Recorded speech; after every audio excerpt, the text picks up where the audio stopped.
Welcome back to the channel. And today we are working on some very small things. So that it's not the size that counts. What we are working on is Warhammer Epic. Um, Warhammer Epic terrain. I don't know what. My brain just completely forgot what I was talking about there for a second. Warhammer Epic terrain.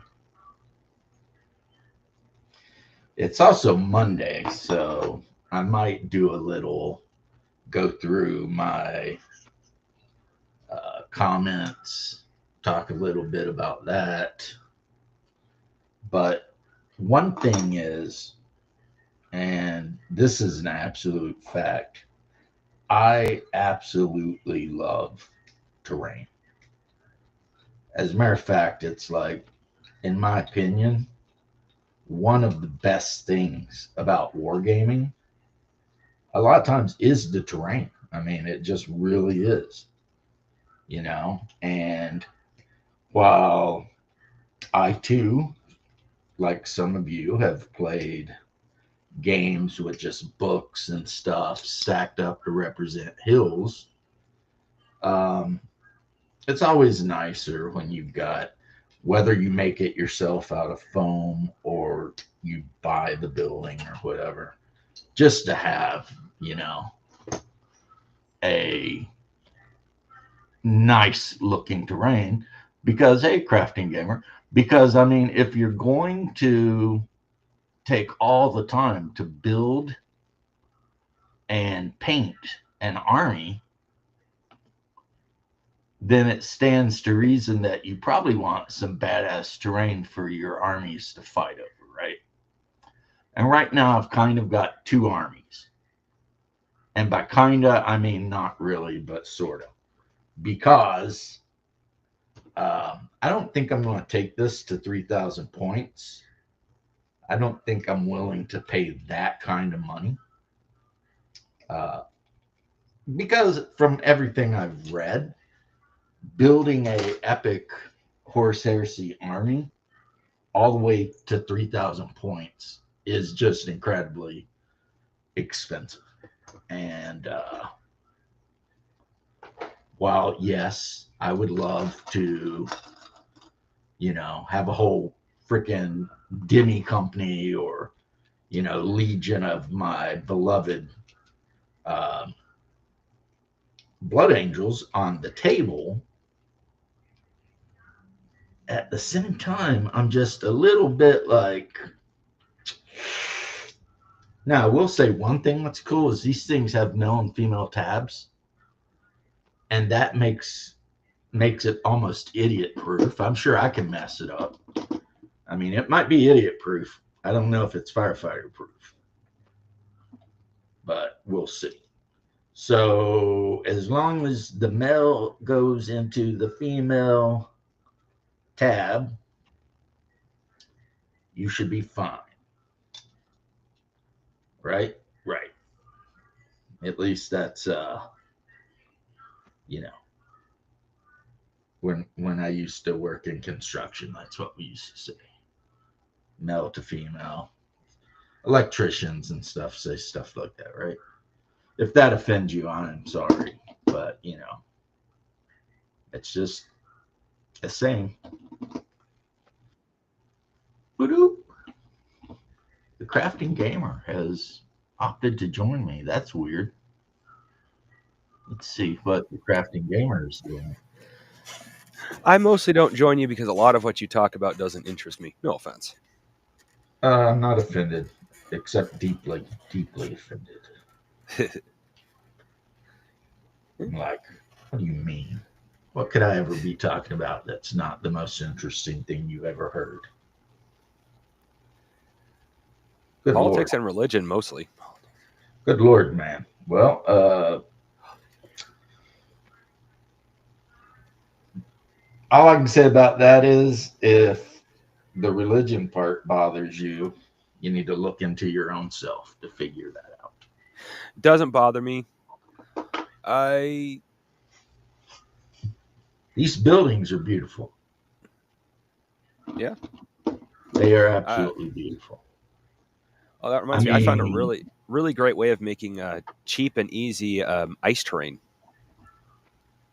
ice terrain, nice. It's actually quite simple. It's just you take a XPF foam, take it to the shape you want, and then hit it with preferably lacquer, but enamel works too. But it has to be clear varnish because if it has paint in it, it'll become a bubbly tar pit. Uh-oh. But if you have clear varnish, it chews into it. Then you go and treat it like you normally would XPF. Prime it, go over it with a really nice blue that you like for a cold color, and then dry brush that with white, and it looks like snow terrain or ice terrain. Nice. Well, Cheap, this simple, is and effective. only going to look like civilian buildings Yeah, in I eight need to start millimeter scale. collecting. Yeah, 8 meals. Oof, Epic. I forgot about Epic. You were talking about Epic. Epic is like nuts. I would join, but I'm in the deep debt. I've seen That's full. okay. Get me some spice. I need like 10,000.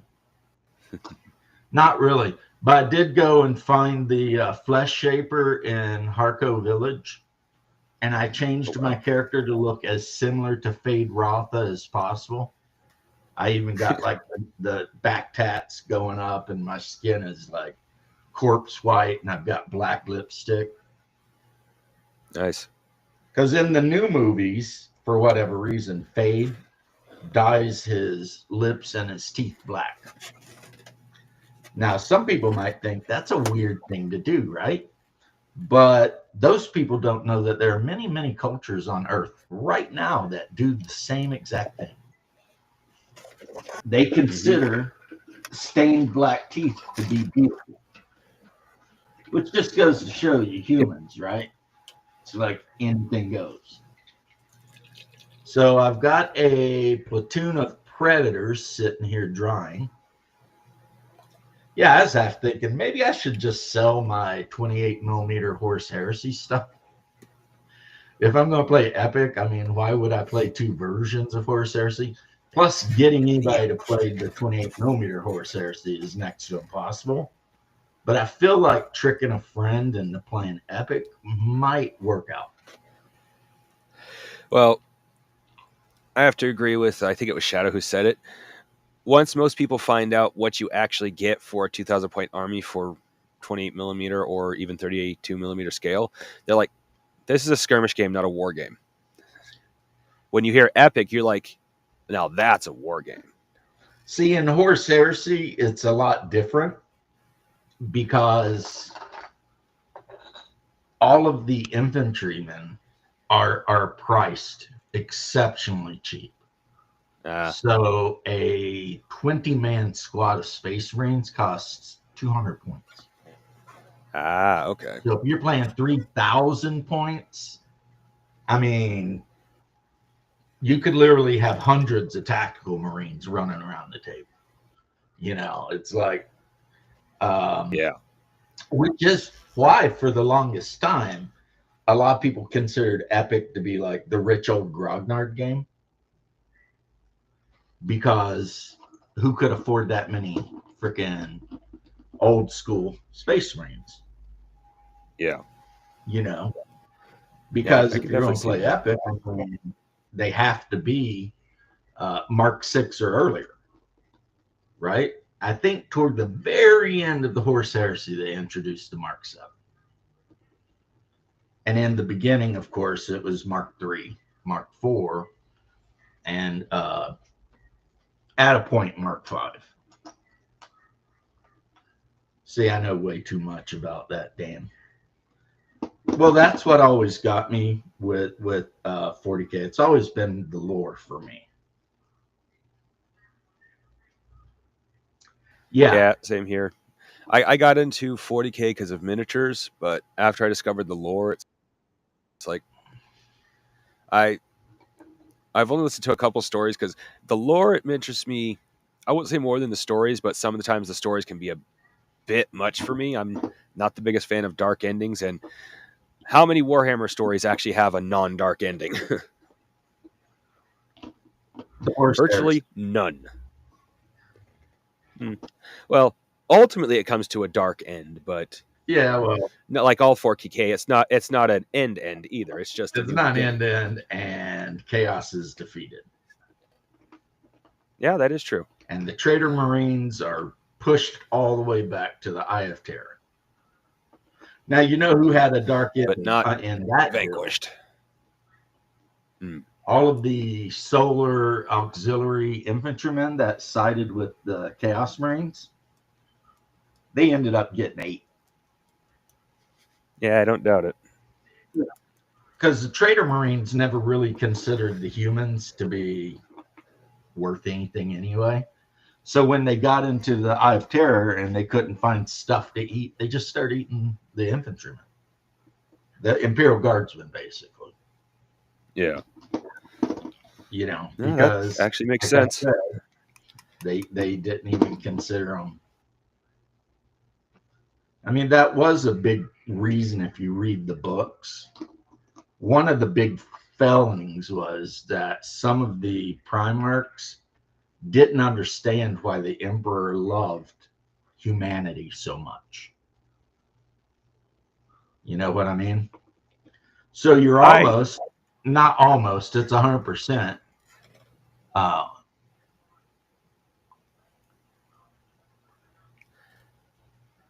Sachi, you're not wrong. The lore is great.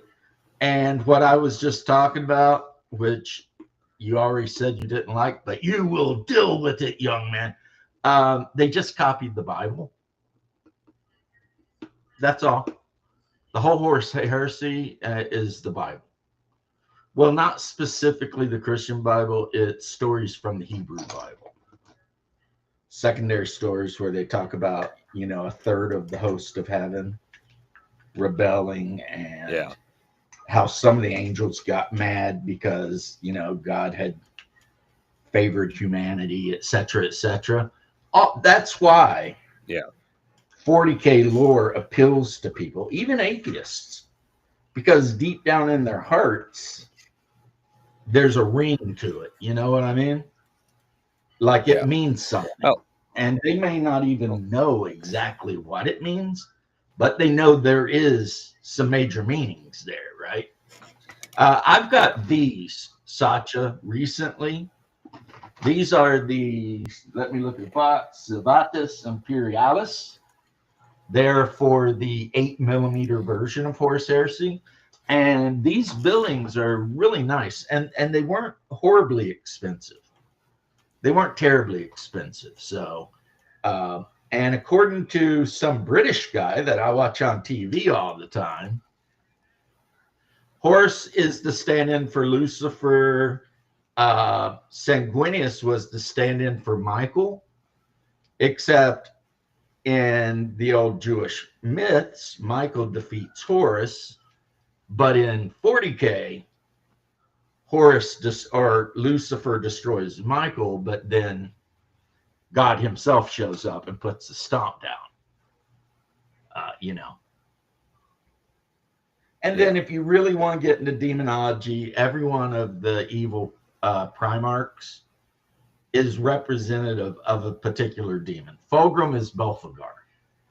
Belphegor is the demon lord. I think he's the rank of president.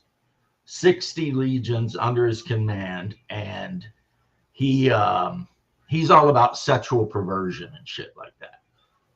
So I mean, they all, yeah, the guys who made it. I mean, think about this: the toughest orc in the world, which Crafting Gamer has, was based on Margaret Thatcher. Because the original 40K guys, they were making a joke, you know, it was all supposed to be this great big kind of satire, you know, Kind of like how the original Judge Dredd was Yeah. supposed to be satire of city living. Yeah.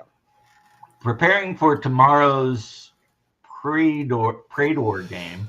I'm not familiar with that game, but of course, I hope you have a wonderful time.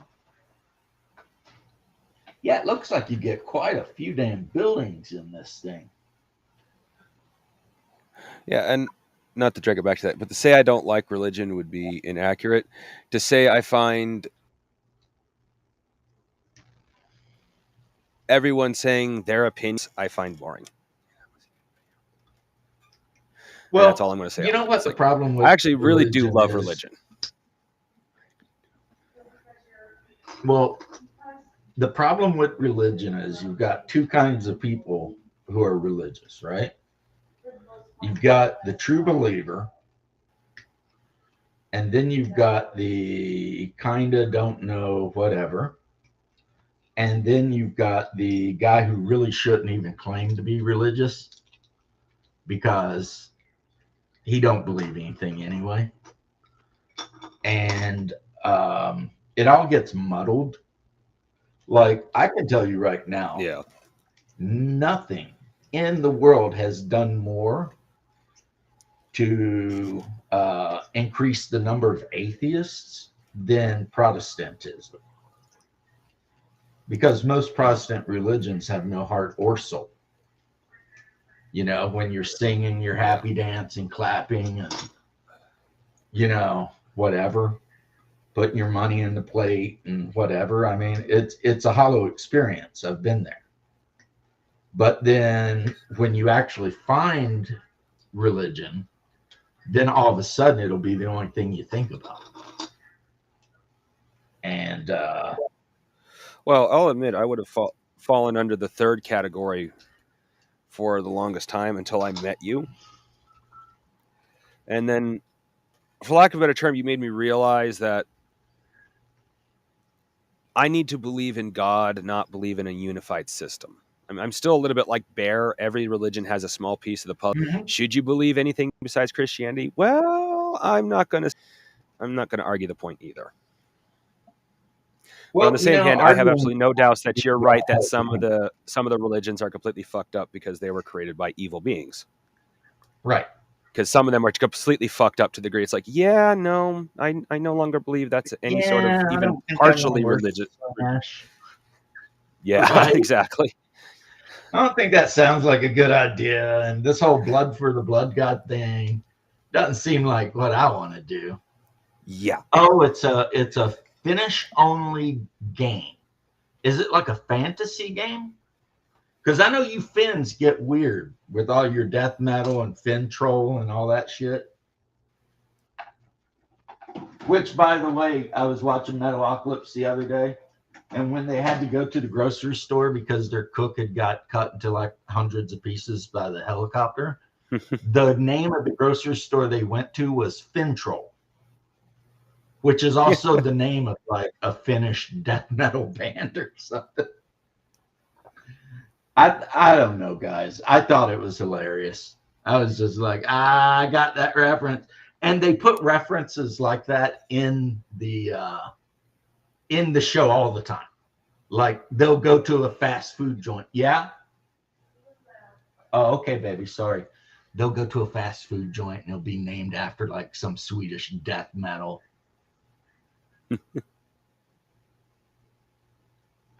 Yeah. The very first episode I seen of that was actually, I think it's the pilot where they sing Coffee and Cream. Extreme for the cream. That was such a good song. Right. People are, and then I watch people just get killed by boiling coffee and giant things of creamer. And it's just like, I have no idea what this is, but I'm enjoying it. They had to sign the death waiver or they wouldn't even be let in. Which completely exonerated Metalocalypse or Deathclaw of any responsibility for anything. So now me, while I do like some metal, like Iron Maiden and shit, I would never sign away my rights to go get boiled coffee dumped on me. I mean, but No. that's the whole thing. There. No. See, the thing with Metalocalypse is there's like a multi-layered story going on because Metalocalypse, they're either going to be the start of the apocalypse or they're going to end it and save humanity. I'm not 100% sure which. And their lawyer might, in fact, be Yog Sothoth from Cthulhu fame. Yeah, he is a bad dude, too. Deathclock's lawyer, you don't want to mess with that guy because, like, he straight up cooks, you know. Just, he just, like, yeah. Like, there's a couple of episodes where the lawyer has to get in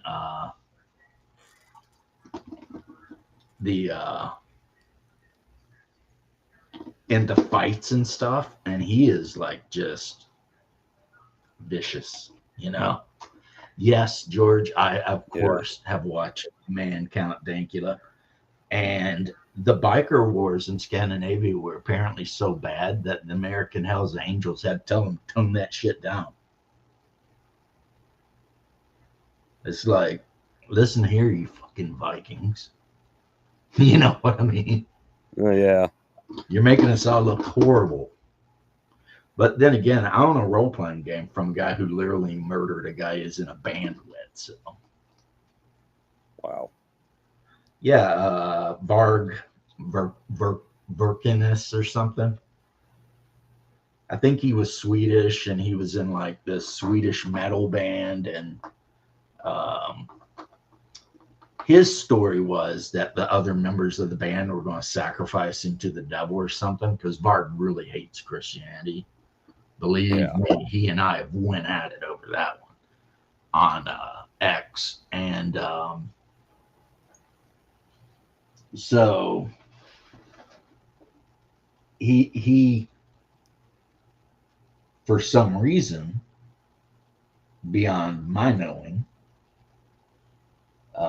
ended up killing a member of his own band.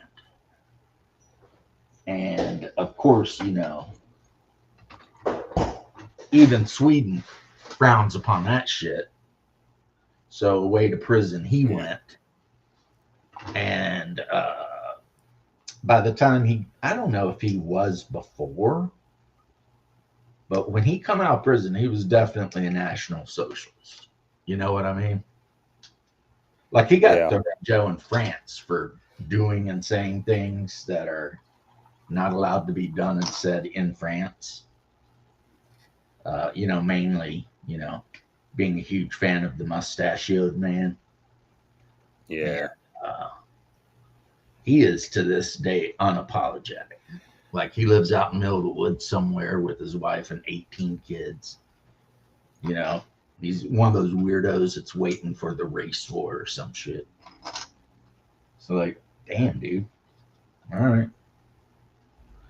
But he wrote a role-playing game and I saw it on DM Bloodworth's channel. So I picked it up and honestly, the game's not too bad. And there's nothing in it that would lead you to believe the creator was such a kind of, you know, horrible person. Yeah. I mean, it's just, I mean, it's based on Scandinavian mythology. That's all. It's basically D&D, but Scandinavian. So it's got all the monsters from like Scandinavian myth, you know. But but he as a human being, yeah, he got kicked out of France. I think he's on a no-fly list. In one interview, he told everybody he didn't feel bad at all for killing the dude because he was a communist or something. Wow. So yeah, he is a wild dude, man. He used to be on X, and him and I would fight nonstop. It would be a cage match, him versus me and RPG Pundit. He hates RPG Pundit. Fucking hates him. And I mean, for the most part, the feeling's mutual. Did a second one. See, I didn't know Varg did a second one. I know, yeah, but I do know that him and the RPG pundit absolutely despise each other. Like, it's like, all right, wow, you guys can't calm down, play nice. You gotta be assholes. I don't have enough energy to directly hate anybody. Dislike, sure, but directly hate, it's just not worth it. I agree. I agree. I mean, I would argue with him all the time, but do I hate him? I don't know if I hate him, but not a fan of some of the stuff he said for sure. But that was, I mean, that's how Varg is. He Yeah. kind of makes you want to hate him a little bit, you know. Yeah, I've known a few people. Like, they're not worth hating because they're trying to make you hate them, but on the same hand, it's hard to not hate them. Yeah. But yeah, he absolutely despises Christianity in any form at all. Apparently, he's, he worships Odin, Uh which means he better hurry up and get killed in a battle, or he's not ever going to Valhalla. huh. You know what I mean? I mean, he might go to that other place that's kind of good. And besides, he does realize that a few Christian later on, like the ones that were added to the Bible, came from directly from their mythology, right? To pull in a bunch of their people. Now, the original stories, yes, those came from like they're supposed to, but some of the I forgot what they were, but some of them that they can prove were added afterwards came from other religions, specifically to draw in those religions. Well, I mean, that was a huge problem, if you want to call it such, with the Irish. Yeah, They kind of made one of the Irish goddesses into a saint, yeah, and that would be Breed, Saint Breed, the patron saint of Ireland. yeah. However, Saint Patrick is actually a real dude who was not Irish. He was actually from Caledonia, which is Scotland. That I did not know. Yeah.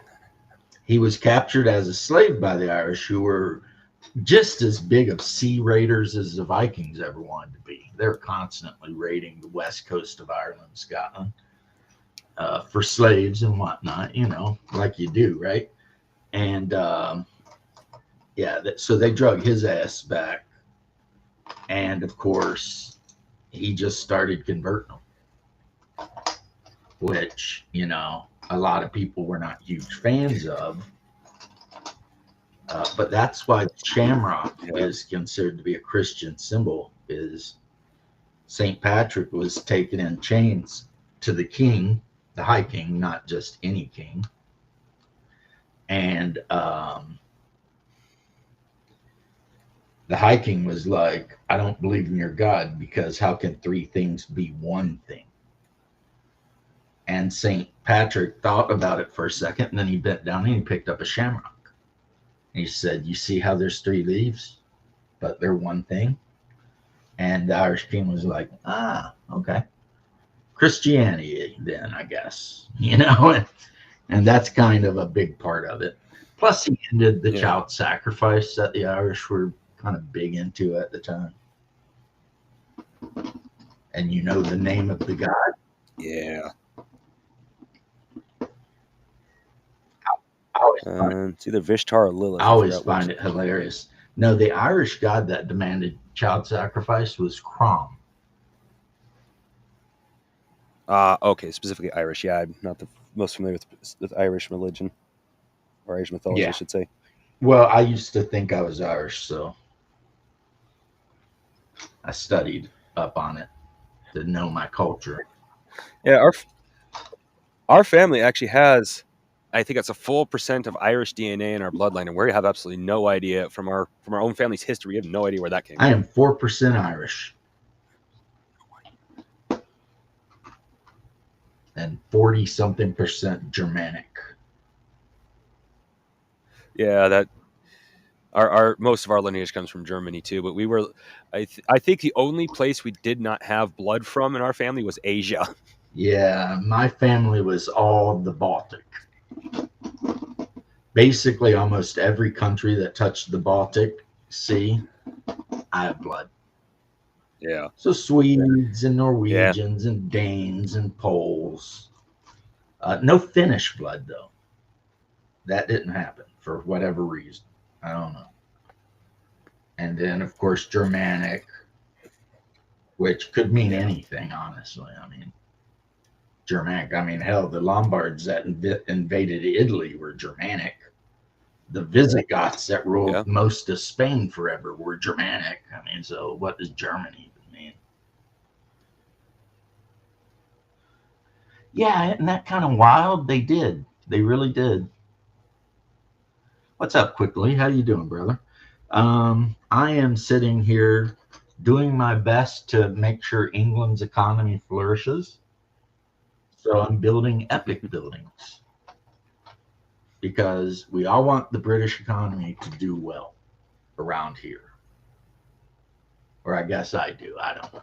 I've decided after years and years of procrastination that, yeah, I'd pick up a starter box and some terrain and give her a shot. You know what I mean? And if I like it as much as I think Yeah. I'm going to like it, maybe I'll sell off my horse heresy stuff, except for obviously Sanguinius. He can't go anywhere. He Oh was yeah. a gift.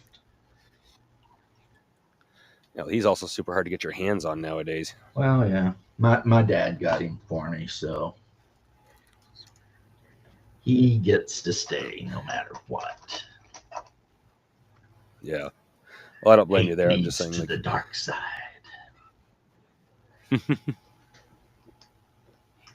I don't know what it is. I always play the bad guy. Like when I played Star Wars Online, the Old Republic, I was a Sith yeah, warrior. I went Juggernaut, which is the really tanky one, yeah, the one that's more like Vader, uh, with one saber, but force choke and a bunch of other shit. And after I oh yeah, maxed that guy out, I went with the Reaver, I think it's called, which is the guy who uses two sabers, yeah, which is basically just a DPS, you know, wore lighter armor, but could do more front loaded damage. But I think in a duel between the two of my characters,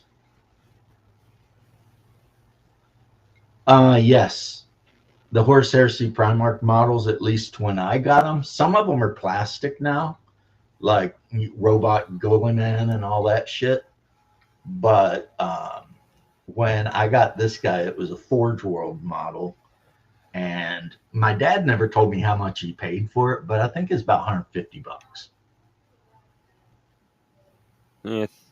Sounds about right. I looked at the Sanguinius on uh, Warhammer. They haven't taken it down yet. That's Kai once told me that they were getting rid of not Epic, Forge World models, but they actually recently re-released some more. Not re-released, but actually released more for Forge World. So I'm not entirely sure they're actually getting rid of it. Yeah, I don't know if that's even something they could do, really. I mean, it's like, I honestly don't think so because there's so many models that come out of Forge World that they'd have to turn into plastic because nobody it's going to get a.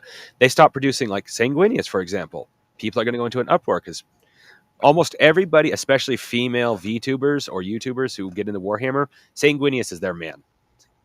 well, I mean, yeah. Obviously, for me, it's a little different because he represents my patron saint. But Yeah, uh, even though that might be blasphemous, but even the pose of him is the same as the Italian painting by Botticelli or whatever. So I don't directly consider it blasphemous unless you're directly trying to replace the No, saint with no, him. but Like, oh, see, this is now you the can saint. tell he was inspired. Uh-huh. George's Star Wars game is a smashing success. That's good to know. Now, what I wonder is if Yeah. they're ever going to come out with Primarchs for Epic, because I haven't seen any. And that would be a thing. That would definitely be a thing, you know? Run up on somebody with your Sanguinius or whatever and just start putting beats on somebody. Yeah. But right now, there is no evidence that that will ever be a thing. So I don't know. Well, I have to agree with. I have to agree with a. Sorry, I was kind of reading chat, so I didn't hear exactly what you said, but it sounded like you talked about Sanguinius and 40k. Oh no, I was saying like in His Epic. resurrection.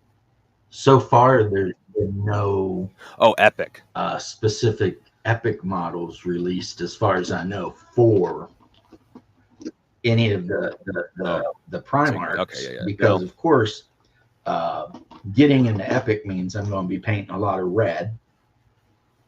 And also, it means that if I could get a little angel to lead my company, I definitely would be all about it.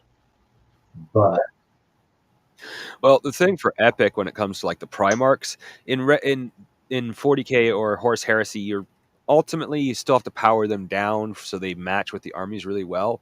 But Epic scale, you don't really have to do that. In which case, you also have the problem of someone like Sanguinius taking out 20 individual, like 20 groups of 20 units in one swipe of the sword. Yeah, I mean, they are powerful. I don't know if they're that powerful.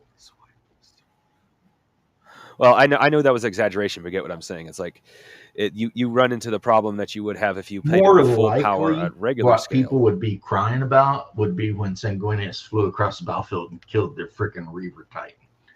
And then they'd just be like, what? Like, yeah. Because in the story, he killed a Reaver Titan. Oh yeah. Well, it's been heavily suggested that the Primarchs that haven't had that level of battle could pretty much do the same thing.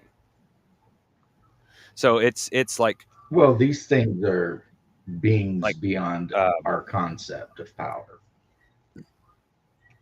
Yeah, they are. Well, if you want to look at it at a religious standpoint, they would be the equivalent power of a angel on Earth. In which case, there isn't much they can't do. They are superhumans,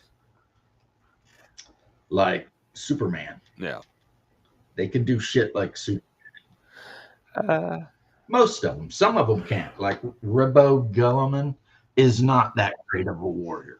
Oh. No, he is the milk toast of all. That's what I have to agree with. I forgot who said it, but something I read online. He is the milk toast of all Space Marines. His one flaw is the fact that he has no flaws, which makes him boring. Well, he's also like banging a hot elf chick, so I mean, I guess we can cut him a break on that one. Yeah, and that's something I'm not looking forward to. I'm waiting for because after delving a little bit deeper into Conrad Kurz, he's one of the most bullshit retcon fucking characters possible. Batman? Oh, he can. Why would you not like Batman? I mean, you know that's who Conrad Kurz is, right? Except he's the lethal. The Emperor can't. Oh, he's had 10,000.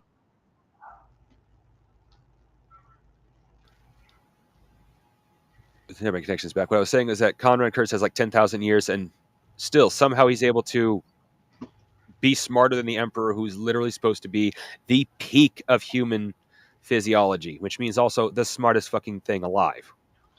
Well, the thing with Conrad Kurz is he supposedly had prescience. So he could literally see the future. But not like the whole future. He could have flashes of the future. So he knew what all was going to go on. And he knew the Emperor was eventually going to send an assassin to kill him. So, you know, he's kind of a sad story if you think about it, you know. Speaking of, so last night we didn't play a role playing game. It become my wife's board game night, and we played this Yeah. game called Getaway or something like that, Get Out or whatever, where everyone starts in the middle of the space station, and they have to get out of the space station before it blows up. Ah, And that's interesting. that game's hilarious. Like, for real, hilarious. Let me guess, paranoia style. Well, yeah, because like every turn you have 3 tiles in your hand, and the tiles have, turns and whatever, right?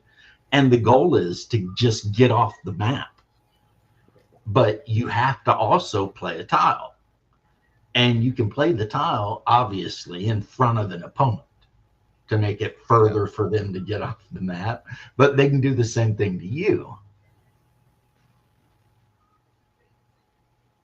Ultramarines and Space Wolves, those are very, very popular. Jagatai Khan, no, thank you. Painting white sucks. He's not second to Brooke Gilliman. He's like third and most boring, because all he is Mongols on motorcycles. And as much as like I like history, it's like you could have done a little bit more. Right. You are so right, though. He's just basically like, I mean, they even, Jagatai Khan, get out of here. Come on, guys. But that's the one thing you have to understand at all times about Warhammer. Nothing in Warhammer is ever original. And it never will. That is true. I mean, they named Gazco after Margaret Thatcher. All of the Primarchs are based on, a biblical character, or, in the case of Lionel Johnson, a poet. It's like, which is, as far as I'm concerned, the stupidest name of them all. Lionel Johnson. What was he named by Snoop Dogg? Maybe. I would not be surprised if at some point in the future Warhammer did a collab with Snoop Dogg and got him in.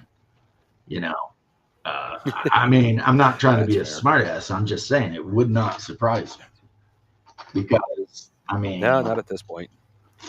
Because that's just Games Workshop style, man. They just doing whatever they want to do, Yeah.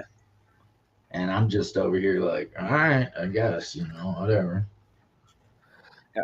One of the collabs I would actually like to see from Games Workshop is actually from, I still kind of play, mostly it's just free to play, but Magic the Gathering. Like, they actually had some cards, but I'd love to see a full play set of Warhammer cards. I'd like to see a play set of even if Warhammer it's just the cards, secret lair, as long as they kept to the lore. That would be really fun for like Commander, which is what they did. They made like a secret whatever for Commander. Yeah, because I very nearly bought the Horus Heresy one, but I wish they'd come out with like just straight up the legions. You know what I mean? Here's your 100 card set of freaking Blood Angels or Horus, Sons of Horus, or freaking whatever is your flavor. That would be pretty badass. But as of late, has not been a thing that they have done. No, Magic the Gathering is like, they're like, oh, what's the Magic the Gathering is the ability to travel worlds. So what's the weirdest thing we could possibly throw in? Let's see here. Let's go back to Tarkir, which wasn't so bad. And then they're like, oh, let's go to let's go to the Western America, back when it was cowboys and Indians. Now we're in outer space with spaceships and planets, which obviously renders the idea of a fucking planeswalker pointless unless each and every plane is its own fucking universe. Well, they are alternate dimensions, yes. So, like the Warhammer 40K universe, Yeah. that they Well, the thing showed is, Magic the Gathering is in. also partially based of D and Go D, ahead. and D&D, they made it so you could get to the different planes from space by introducing Space Jam or Space Jammer, Jammer, whatever the fuck that one's called. Spelljammer. No one Spelljammer. takes Spelljammer serious though, so Yeah, that's fair, but if Magic the Gathering is following that same suit, then at this particular moment, it literally rendered Planeswalkers pointless.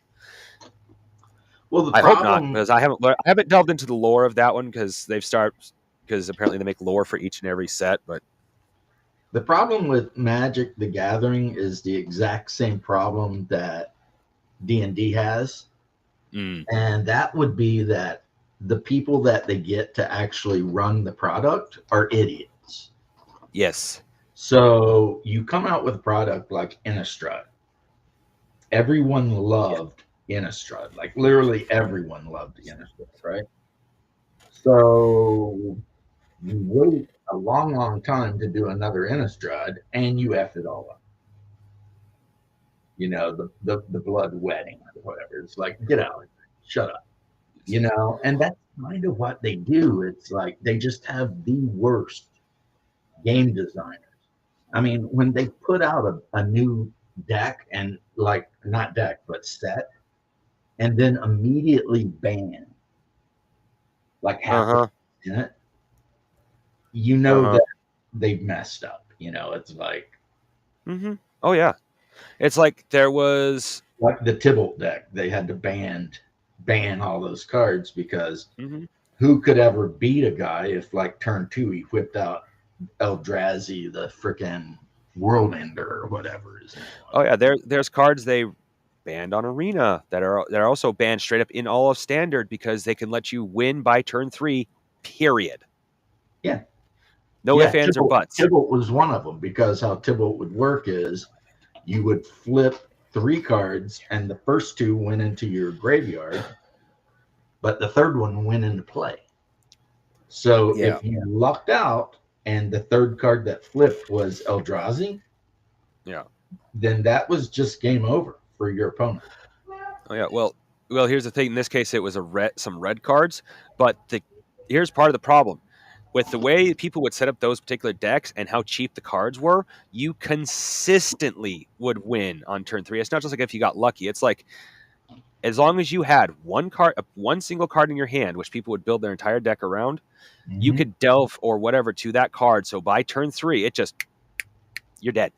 Your opponent has already beaten you because they've done like up to this point probably 15 points of damage because they're attacking with a bunch of red creatures, and then they finish you off by turn 3 with a creature that literally just gets buffed up. But I forgot what it's called. It's like Manifold Mouse or some shit like that. It literally got a 1/1 counter every time you cast a spell anything that targeted it, and you could literally. Because I even built a combo around it where I would give it 4 or 5 counters per turn just because I kept retargeting it with a one cost equipping artifact. That's it. Just bam, bam, bam, bam, bam, bam, bam. Yeah, you could equip it with like Spinal Tap every round. And you could tap or whatever it's called. And that wasn't just once per round. That was every single time you targeted it. So it just buff in no time flat. And you could literally. And then there was another card that gave it double strike, which was also banned. So by turn 3, it already had enough counters to kill you in a single attack. Right. And that's why I play Commander. Yeah, well, as much as I'm sitting here complaining about it, I actually hate ban lists. I hate them. Yeah. I don't care how bad a card is. Like if it defeats me by turn 3, well, that's my problem. It should not get banned just because you made a mistake. People should work around it. Yeah, well, I mean, that would be brilliant and all, but that's not the way gamers are. Yeah, I know. I'm losing, so I can't handle it. You can always count on that. Gamers will whine and they will bitch. That is the rule of gaming. Yeah. And I agree. I agree with you. When I play Magic with my friends, we play 4-player Magic just for fun, and I use a pre-constructed green, blue, white deck called the Serpent of Gear Straits. And I am undefeated with that deck, even against some of my buddies' precons and shit. Yeah. And you know how much that deck costs on eBay right now? About $15. Mm-hmm. So when I play against one of my buddies and he's trying to play some, janky freaking tier 10 deck that he like invested $1,000 in cards, and I Yeah. smack the shit out of him with a $15 precon. I'm like, yeah, you can get this deck for like $15, bro. And Yeah. and they laugh. They're like, ha, you know. Like I had an elf deck that would definitely have been considered a tier 10 deck. Yeah. I traded it for a pistol because I wanted the pistol more. Hey, as long as you consider it a fair trade. It wasn't. The pistol was worth about $600. The deck was worth about $2,000. Ah. I mean, it was the elf deck. You know what I'm saying? Ah, that deck. Okay, the one Yeah. one of the decks that to this day is still one of the most popular / expensive decks. Right. It had everything in it. It had the Elven Velociraptor herders, freaking all the different. It had a Cradle of Gaia in it. The last time I looked, the Cradle of Gaia is like $3,000 by itself now. Yeah. Which that, for those of you who don't know, that's the land that if you tap, it produces 1 green mana for every creature you control. And the whole point of the deck is you just generate 1/1 elf tokens, like nonstop. I mean, I've had games when I was playing that deck, and by like round 3 or 4, I'd have like 100 elves. Yeah. And it's like, okay, I'm attacking. Oh, and by the way, I'm tapping the Elven Velociraptor thing. So all the 1/1 elves turn into 5/5 dinosaurs, but they're still elves. Yeah, I got That was a boring deck. The only reason I ever broke it out is if I was playing like at the local comic shop and someone was being a dick. I'd be like, all right, I'll play another game. Bust that elf deck out and just wreck them. Because, I mean, no one can beat it. And that's a huge problem. So after I got rid of that, I just went to precons. The only expensive precon deck I have that I can brag on, and I've never won with it, is I have the Edgar Markov deck, the white, black, red deck with Edgar Markov as the commander. And I have never won a game because as soon as I sit down at the table and put Edgar on the table, the other 3 guys just waste my ass. You know what I mean? Because it's an aristocrat deck. You have to be able to sacrifice stuff to do stuff. And nobody waits around and lets you do it, Oh, yeah. I know that one. I had a deck that... that's my most expensive deck now because I think the Edgar Markov card goes for like over $100. Yeah. I don't think it was that expensive, but I had a deck that it didn't play great in the early game, admittedly. In fact, I probably wouldn't have won this. Nobody took it this way, though. I probably would not have won as well the first time I played it if somebody hadn't pulled out half. He was doing a Hugs deck, and he pulled out half my lands and put them on the battlefield, which allowed me to literally go storm with my black and white life gain deck. I would play just every single spell I cast would draw me cards, so I literally would take a 5 to 10 minute turn because I had because a commander deck, so I had half my lands out on the battlefield. So it's bleh. And during 5 of us during a commander game, I literally toyed with everybody long enough to gain enough health, because I forgot what card it was, but this the fairly recent card that you remove 50 points of health and do 50 damage to any target. I literally went, I do 50 damage to you, I do 50 damage to you, I do 50 damage to you, and I do 50 damage to you. I win instantly. Anytime I busted out that deck after that, everyone went for me because they never wanted to see that again. Yeah, they're like, no, we're not waiting around. We'll just see that. You would think they would do that with my white, blue, green deck. Yeah. But they can't because it moves too fast. Oh, yeah. Because blue, I've got a couple counter spells in there and up bounces, And then white, I've got disenchants and spirits and every other cheap thing like that. And then green, of course, is nothing but ramp. Like I've got the big booty centaur that you place when it comes in. You put your top card of your deck face up, and if it's a land, you put it in play. Oh yeah. So, you know, by turn 5, I've got like 16, 17 lands. And then all of the big creatures in the deck are like 9/9 with abilities, but they're all of a type. So they're either sharks, squids, crabs, sea serpents, whatever, right? And every single one of them says when it enters play, anything that's not a shark, squid, sea serpent, whatever, is destroyed. Oh wow. So it's like as soon as I hit 9 mana, I'm just like, boom. Oh, And yeah. then the commander of the deck, which is a giant sea serpent, its special ability is when it's in play, you can play 2 lands. Plus, it's like a 10/10. Nice. So you can play 2 lands every turn. And that's not including the centaur, you know, badass from Theros that lets you flip and put an extra land into play once per turn. So, I mean, you know, and the sea serpent's other ability is every time you lay a land, you can draw a card. So there's your card draw, right? So you never with that deck between the blue and that ability are you ever running out of cards. You never. And it's got all those stupid little creatures that's like, you know, a 2/2 creature, but when it enters play, you get to draw 3 cards or some shit. And yeah, and like I said, guys, it's about $15, I think, on eBay, right? Or not eBay, Amazon right now. The Serpent of Gear Straits. You throw that bitch out on the table, and your opponents don't know what it is, and you will wreck their whole lives. Oh yeah, that reminds. There's been so many games I've won on Arena just from people not knowing a card I have placed on the battlefield. They're just like, yeah, whatever, and then it just starts going off, and then they read it, then they realize it's already too late. Game over.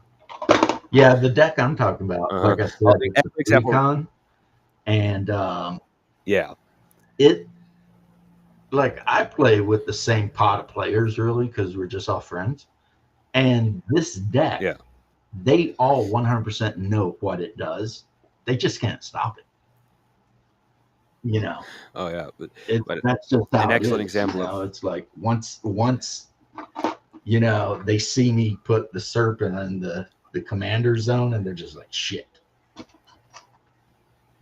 because they know they're getting to get hosed. Oh yeah, it's like an excellent example. There's a fairly newer card that's like it either puts goblins on your battlefield every turn, just one, but still, or it doubles the effect of an attack triggered ability. I have beaten so many people because they didn't realize what the double attack could, or the double trigger could do. When I put a creature on the battlefield, that every time you attack with a golem, I mean a gnome, you create gnome. It puts a 1/1 counter on it. You put X amount of gnomes based off the 1/1 counters. Both the counters and the gnomes trigger twice. So you're putting 2 1/1 counters, then you're getting 2 gnomes, and you're getting 2 more gnomes. Yeah.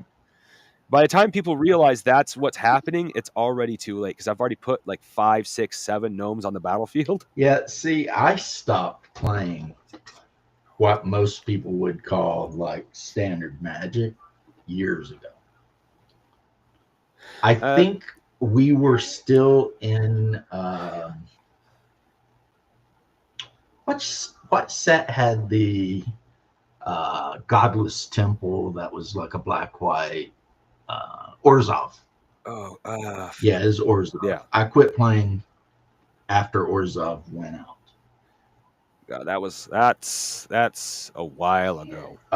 Well, when I say I quit, that's before I got back into Magic. When I say I quit playing, though, what I mean is I quit playing tournaments, and I just went straight to Commander because I realized that every 3 months I was spending a lot of money on game cards that were not necessarily making me super happy because of Yeah, you I got didn't spend that much on. I mean, there's an arms race, guys. Oh yeah, You got the newest that stuff, and you gotta, like there's guys at my local comic shop, the Cosima Comics, that yeah. literally would drop 500-600 bucks every time a set came out. They'd buy like a case. No, I s- I spent almost a few bucks when I first got back into Magic, but I mostly played Modern, or what I really think should be called Right. Historic. That makes far more sense. But I did buy some of the newer cards, but mostly I spent my money on older cards, so I didn't have to worry about the freaking keeping up with the current set because that, like you say, expensive and, as far as I'm concerned, kind of stupid. But I find on Arena, I actually prefer Standard, but that's because in what they call Historic and Arena, people play decks that literally make no sense and cannot be countered unless you are playing specifically how to defeat that exact deck. Yeah, that sounds much It's like it's legacy. really freaking weird. In real life you can find a nice variety of decks and you could play. Sometimes you'll play against someone who's next to impossible to defeat, but that's just an individual. On Arena, you in Historic, you literally run across people who can only be defeated by a Yeah, specific type of deck. you run into that in Legacy. It's like you'll see the players shuffle their cards, and then they'll draw their hands. And if the guy with the blue deck doesn't draw a force of will, he just gives up. Because if he don't get a force of will, then his opponent's going to do a bunch of crazy shit and kill him. Basically, turn one. Yeah. So Oh yeah. I have never yeah, played if you watch Legacy. I legacy I do not games, have the cards to play that legacy game. games are just a bunch of bullshit. Like Yeah. somebody's going to drop down something, and then you're going to see like a necropotence or something, which allows you to sacrifice life Yeah. for mana, and all kinds of crazy shit's going to happen, and then the one guy will be dead. And yeah, and Yeah. his only hope is the 4 force of wills he's got in his deck.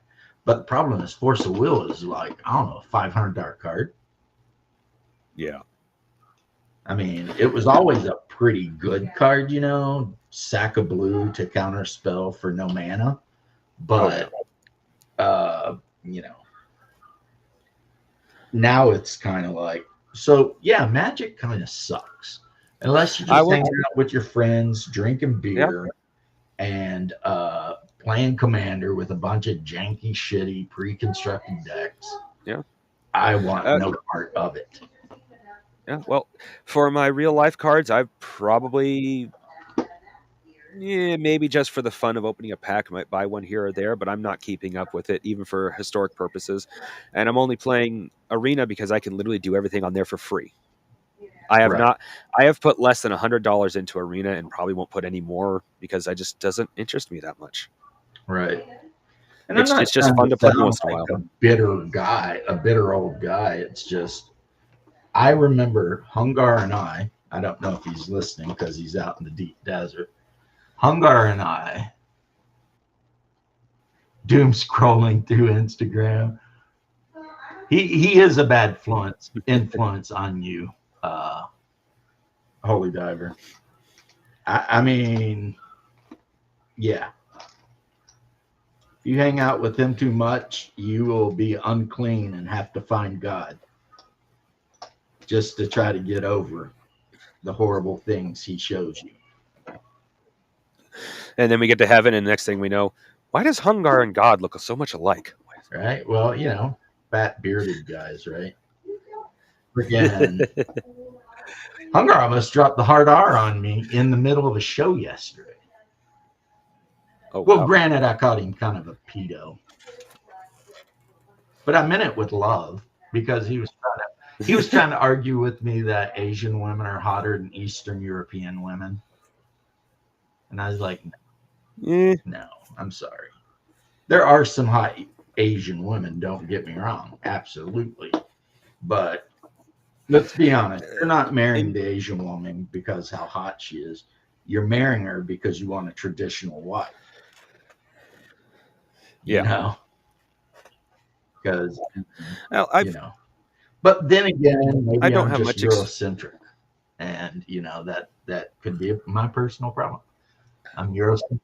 I've I don't have much experience with women, but what I have seen through media and things like that, really, the hottest woman per doesn't really come from a single people. It really is the individual woman.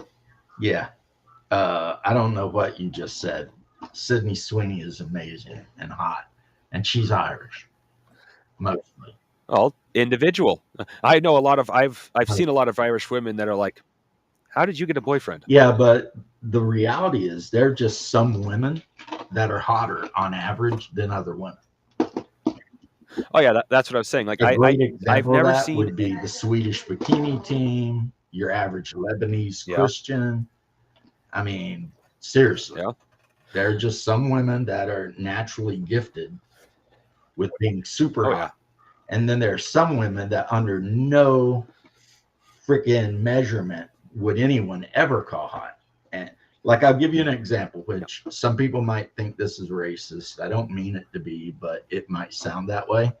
You are probably never going to hear anyone discussing how beautiful a 100% Aborigine from Australia is. It's not going to happen No, because the Aborigines, they they don't look human. are not. I will have to say they are not a good looking people. Yeah, because they don't look like human beings, which is why No. Australia didn't even grant them personhood until the 80s. A lot of people Yeah. don't know that, but for the longest time, Aborigines were not considered human beings in Australia. Wow. I mean, Like most of the royals from England, I wouldn't call them beautiful. Now there is the no. Japanese girl that Hungry or Holy Diver puts on a show. She's all right, but for Yeah. every one of her, there's a bunch of Japanese women that are just like whatever. Yeah. But the same I guess could be said for my Eastern European lovelies. For every super hot like Melania Trump Eastern European, there's a big fat mustachioed babushka, like wandering around, Uh-huh. smelling of cabbage and hunting for radishes out in the fields or something. So yeah, I guess you're right. It just Yeah. depends. Just depends. Yeah.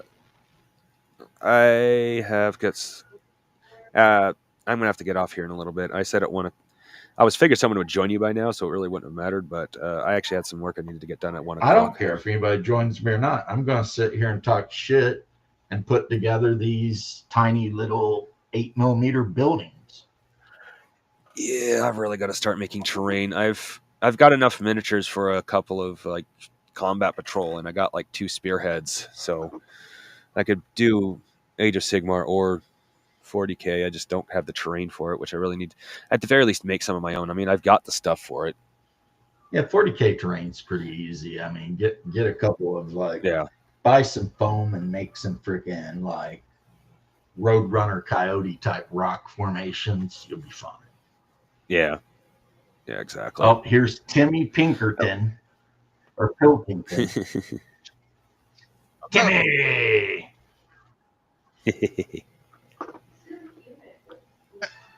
I was just listening in the background and watching, playing my game, What game? Fire Emblem. Oh, 5 Hearts Under One Roof. Nope, Fire Emblem. Oh, 5 Hearts Under One Roof. Well, Well, there's a sequel to that, Like I said, James, so you should play it. I did beat the first one and Yeah. ended up married to the really big-breasted Korean woman. yeah, like I said, I got to get going. So, Oh, see you yeah. guys. Yeah. Keep hanging out here. We will totally run you. But Yep. So, see ya. so left. How are you? Good. I've also learned how the DM's gonna put me and the other guy in the game. Well, that's good. It's good to know you're going to be allowed back in the game. Well, our character's dead, and we're in the middle of a dungeon. Well, that's easy, man. The next thing that the players fight and kill has you tied up as prisoners. Yeah, that's about it. Yeah, that's like grade 1 DMing. Yeah, no. Going to sleep, Satya. I don't blame you. The people that we already killed last session is going to be the people that has us or had us captured. So I don't know if Holy Diver's still here, but as you can see, Holy Diver, I did decide to get into Epic Horus Heresy, which is kind of making me wonder if I should sell my actual 32 mil Horus Heresy stuff. I've got 2 armies, massive, 5,000 points each. Now, James, Maybe. I might have over-leveled my characters in this game. I don't even know what that means, man. Well, I mean, the recommended level for the story part I'm in is level probably 15 now. I got level 30s. Oh, you're talking about the computer game. Yep. Yeah. My characters are kind of a little bit overpowered for what I'm fighting. Well, I'm going to tell you a secret. Okay. The security guard at the company that Gao Dong works at, which is the manager chick with the really big tits, is her dad. Oh yeah, I know. And owns the company. Yeah, I know. Yeah. Okay. I remember that. Now that you know, you can move on with your life. So, are you planning on playing the sequel? I don't know. My wife and I played it together. Because sometimes I'd be like, I have no fucking idea what to do here. These crazy Asian bitches. It's like you'll be out doing something and one of them will run up and be like, let's go to the movie. And if you say no, you get super pissed off. But if you say yes, then the other one you're with gets super pissed off. So it's like, how I ended up with the big boobied manager girl, I don't know. But I got the special ending where she has sex with me in a closet. So that was cool.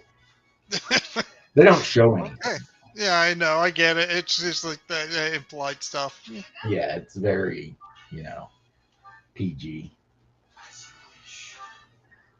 But it's pretty crazy. Fair enough. Yeah. Them Koreans, man.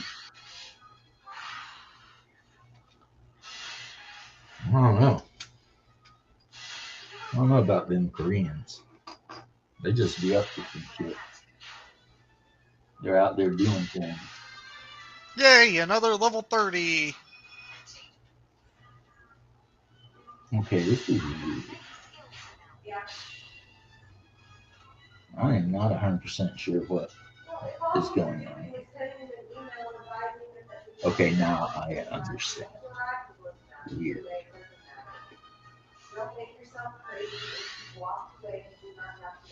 My wife is in there having a meeting with her freaking the people that work for her. She yelled at me for being loud. So now I'm being quiet. I can be quiet. Oh, there, Bernadetta, finally level 30. I'm being quiet like a neighbor. Right? Because only a neighbor can call another neighbor a neighbor. Only a ginger can call another ginger a ginger. And only a ninja can call another ninja a ninja. Yeah, see, I worry because I think Holy Diver is a lot younger than Hungar and I. And Hungar is just going to be a super bad influence on me. So I'm a little worried about that, Like, hey, calm down, I mean, He's a nice boy from Utah. He doesn't need to be drugged through the freaking muck with you. But then again, on the other hand, I mean, I don't know if I would call Holy Diver a weeb, but I know for a fact my brother is. Yeah. I mean, he is a loud and proud weeaboo. So Yeah, we were both talking about anime the other day. yeah, he is the king of the weebs. So if Holy Diver is into weeb stuff, then him and Hungar will have plenty to talk about. Oh, there, another one.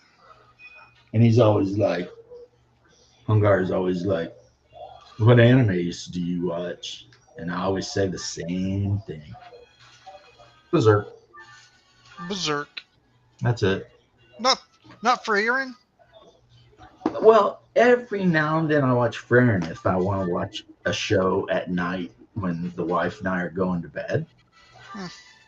I'll put Frieren on because she likes that one. Let me tell you, if her and I are going to bed, I do not put Berserk on. Because that shit is not going to go over very good. You know what I mean? Griffith. Exactly. So. Oh, man. But yeah, my brother. Untrustworthy.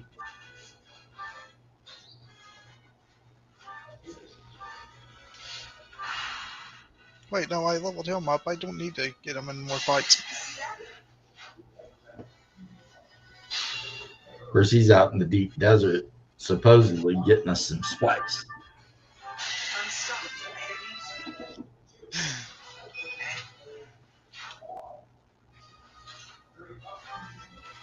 Fuck. You could tell him, be like, what are you doing? Hanging out with Holy Diver doom scrolling memes on freaking Instagram, and we all know the memes on Instagram. Jesus. Nobody wants to scroll on Instagram. That's just terrible. Who would want to do that horrible thing? My brother. That poor soul. That poor soul, right? It's like Instagram is where you go to either see fat women showing off their boobs or like the most racist shit ever. And sometimes the two meet, you know? Yeah, well, we know why he's there. It's not the fat woman. No. My brother has a weird sense of humor, which is wild because, like, he's huge into dating the black chicks, you know? So it's like, I don't know if you're allowed to be, like, racist because, like, you date the black chicks. But apparently, even saying that is racist. And I'm like, well, I didn't mean to be racist. It was an accident. I thought I was defending the thing, but apparently not. All right, so now I need 3 normal sized walls.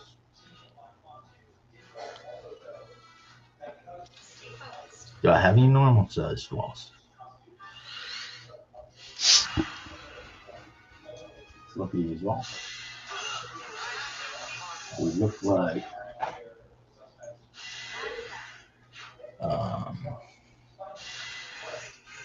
so they don't look anything like that.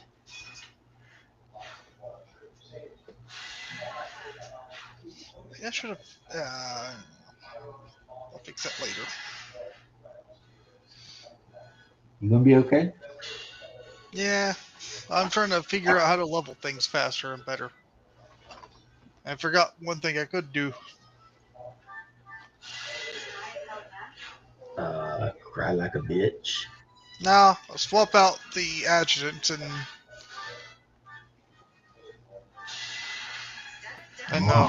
people I've already leveled. Shadow and Son wants to jump. Hey, in. Shadow. Crazy. Hey, what's happening, gentlemen? I'm building buildings for Epic. Rub it in. You got the game already. Oh, you're doing actual epic? I'm doing the Horus Heresy Epic. It's the only one that there is. Well, there was Space Marines. There was. I mean, out now. Oh, okay. Yeah. See, so here's one of the buildings. Yeah, I've got. Did you just get the building set, or was that with the box set? I bought the building set. I found it on eBay. Yeah, I've got it as well over here. $39. Yeah, it's got like 2 or 3 different size shaped buildings in it, but multiples, right?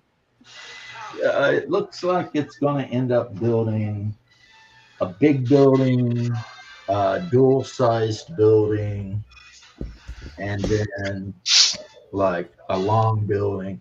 It's just a collection of buildings. Yeah, hold on a second. I got it right here. I think. Right. But I also picked up because the same seller was selling Oh, it's not in here. the Civatus Imperialis Spire. I don't have that one. I think I have the other one. That one's nice. I got it because I could use it with Legion Imperialis and Aeronauticus Imperialis, and I was going to get the Epic game, but I couldn't find it, and I found out that they weren't really going to make anything else. It's all over eBay. It's all over eBay. Cheap. Like how cheap for the main box set? It depends. Anywhere from 150 to 180. Oh, really? That's not that bad. Well, for Games Workshop stuff, I mean. Right. But for I got to look at, for $180, I could probably fill out my original collection of all the missing pieces and parts for Off all of eBay, probably. Yeah. except for Chaos. That's going to be a little more expensive because there's 4 factions, but I could finish off my Eldar and my Imperial Guard and my Squats and my Marines. So it'll probably have to wait. And of course, they make sure to do the scales different so that you can't mix and match. Yeah, and without with Jackie being as busy as he is, there's no chance that we'll play it. So kind of pointless at this moment. Yeah. What's insane is like these building kits, right? They were actually really cheap. But a Warlord Titan costs $100 or more. And it's like, I don't understand how that works, but okay. Oh well, the prices isn't based on actual value or cost to them. It's based on the likelihood to get you to buy it, right? And various things like that. Like you can get a box of like 20 or 40 orcs for the same price as 6, Terminators or 5 Terminators. Well, now I have 4 Warhound Titans. I know for a fact I'll never be able to use. Yeah, I got the 2 like Lancer Knights and a couple of Reavers, and I think a couple of Warhound. Did you buy the Titanicus game? Yeah, I did. That one is getting that one's expensive. That one's almost $200. Yeah, I think I paid a bit less than that for mine. But yeah, the Warlords are. Last time I looked, they were like $280 for an actual Warlord. The big boy. I know there's the Imperator, which is probably a kidney, but I saw one yesterday for $100 for an Imperator. No, Warlord. Oh, okay, that's not bad. I mean, I've seen them in real life, at my local Games Workshop, and they're pretty sizable, So, and it's probably got 200 parts, so you're going to get a lot of enjoyment out of the assembly part if that's the thing you're into, which I do. Something you like, which I don't. I actually really enjoy the assembly part of any of the models that I put together. maybe even more than the painting, because you know, if you put it together right, you know, you can only put it together right or wrong. You're And a crazy person. if you put it together right, then you've succeeded. And you know, now on to the hard part, which is the painting, because with any vehicle or machine, getting the straight lines and the edges and all that stuff, it takes a completely different talent than to, you know, paint up an orc or a dragon. Yeah, I hate the painting too. I don't like the building. I don't like the painting. I like the plane. You ever thought of, you know, hiring out and getting people to do it for you? Yeah, but that would require me to give people money that I could spend on more miniatures.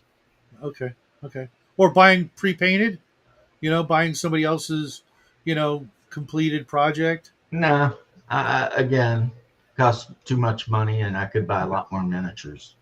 Yeah, okay. Yeah, I'm kind of the same way.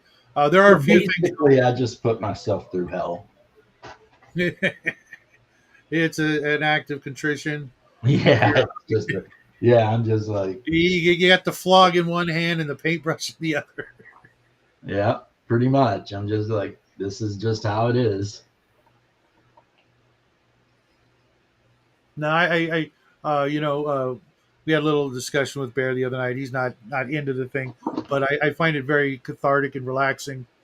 And you know, it doesn't have anything to do with, you know, proving I'm a man, or you know, not being able to, you know, create people like a woman can. It literally keeps me from, you know, I'm partaking. confused. Why would anyone give a shit about whether you're proving you're a man or not? Oh, it's just something you know, he sort of brought up. You know, he doesn't need to prove himself in that manner. And I'm like, I'm not, all I'm proving is that, you know, I'm going to use my hands to do something constructive, instead of, you know, lighting up a cigarette, or, you know, picking up a needle or anything like that. And you know, also helps with my restless leg syndrome. The other day, you know, it You was know, going you can off. do both at the same time, right? Do what? Listen to me. No, I don't I do mean, any if of you that. want to shoot up and paint miniatures, I'm sure you could. I mean, No, because between between the vomiting and passing out, there's really no time. yeah, right. But yeah, but you know, I mean, you don't want to turn into a fentanyl zombie. no, I don't want to turn Next into thing you any know, kind of you're just zombie. wandering around San Francisco. Yeah, no, I don't even want to be wandering around San Francisco sober. Um, Right, let alone. no, I just like, even when I'm like watching a movie or something, you know, I got to do something with my hands. You know, otherwise I'm just gonna pick my ass, and you know, nobody wants that either.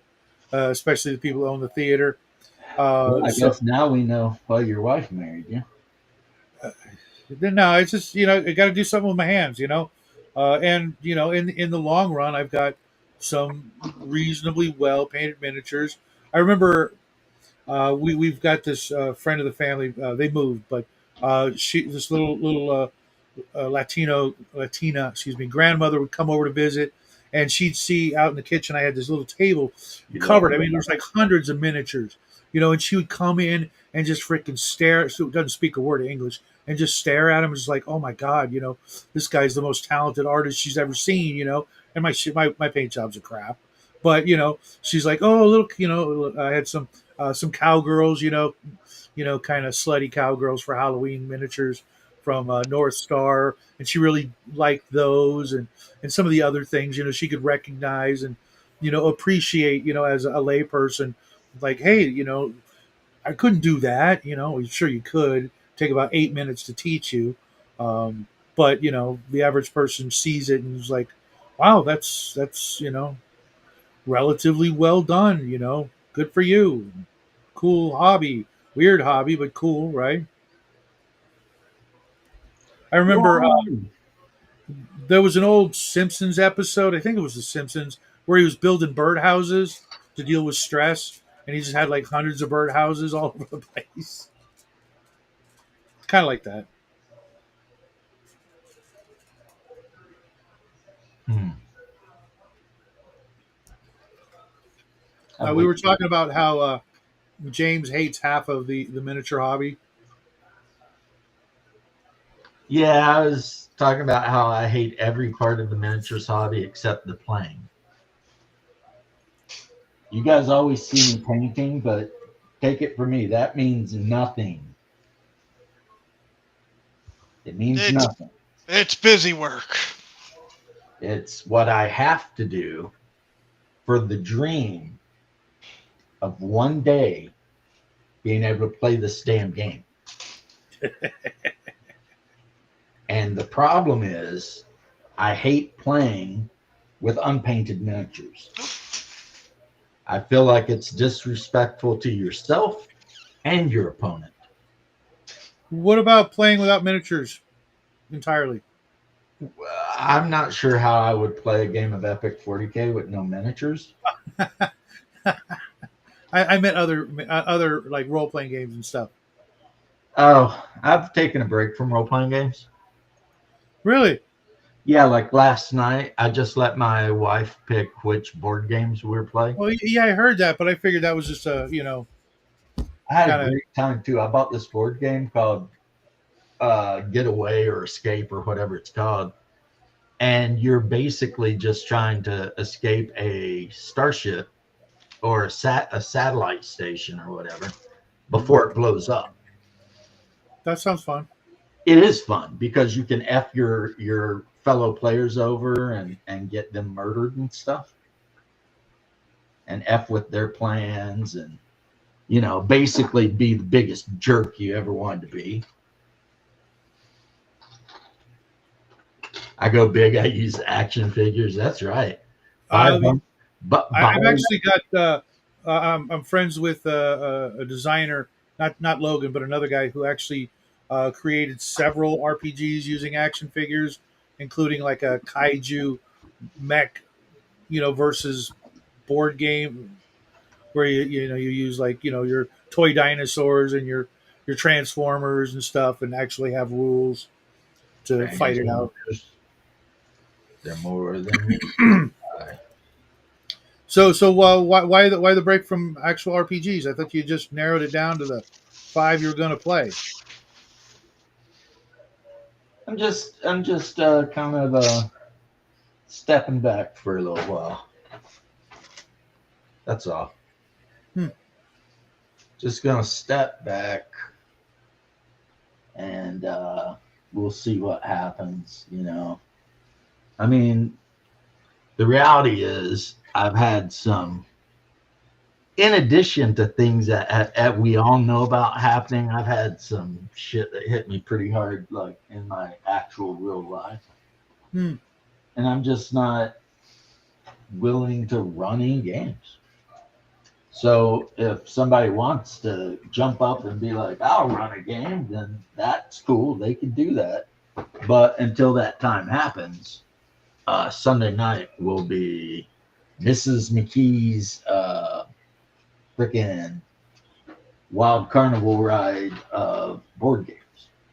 I hope it's nothing too serious and it blows over, heals up, or what have you. I do too. But my wife's been wanting to do this for a long time anyway. Because she, even though she plays D&D and everything, she's also really into board games. So, giving her a break from role-playing games to just play some of her favorite board games, that's just a nice thing to do. Sure, if she's into it and missing it, and got that particular itch needing scratching, I get it. Yeah. Well, I mean, sometimes we actually might just play board games, her and I, but by making Sunday the board game night, any of our friends that show up, we can play some of the board games that we really haven't been able to bust out too much, Sure. like Mansions of Madness, stuff like that. And Yep. those are really cool games. I mean, Mansions of Madness is like a really cool game, but you definitely want, 3 or 4 people at least, right? You And ever the looked game- into Shadows of Brimstone? I have, but I don't think that's a game she would like.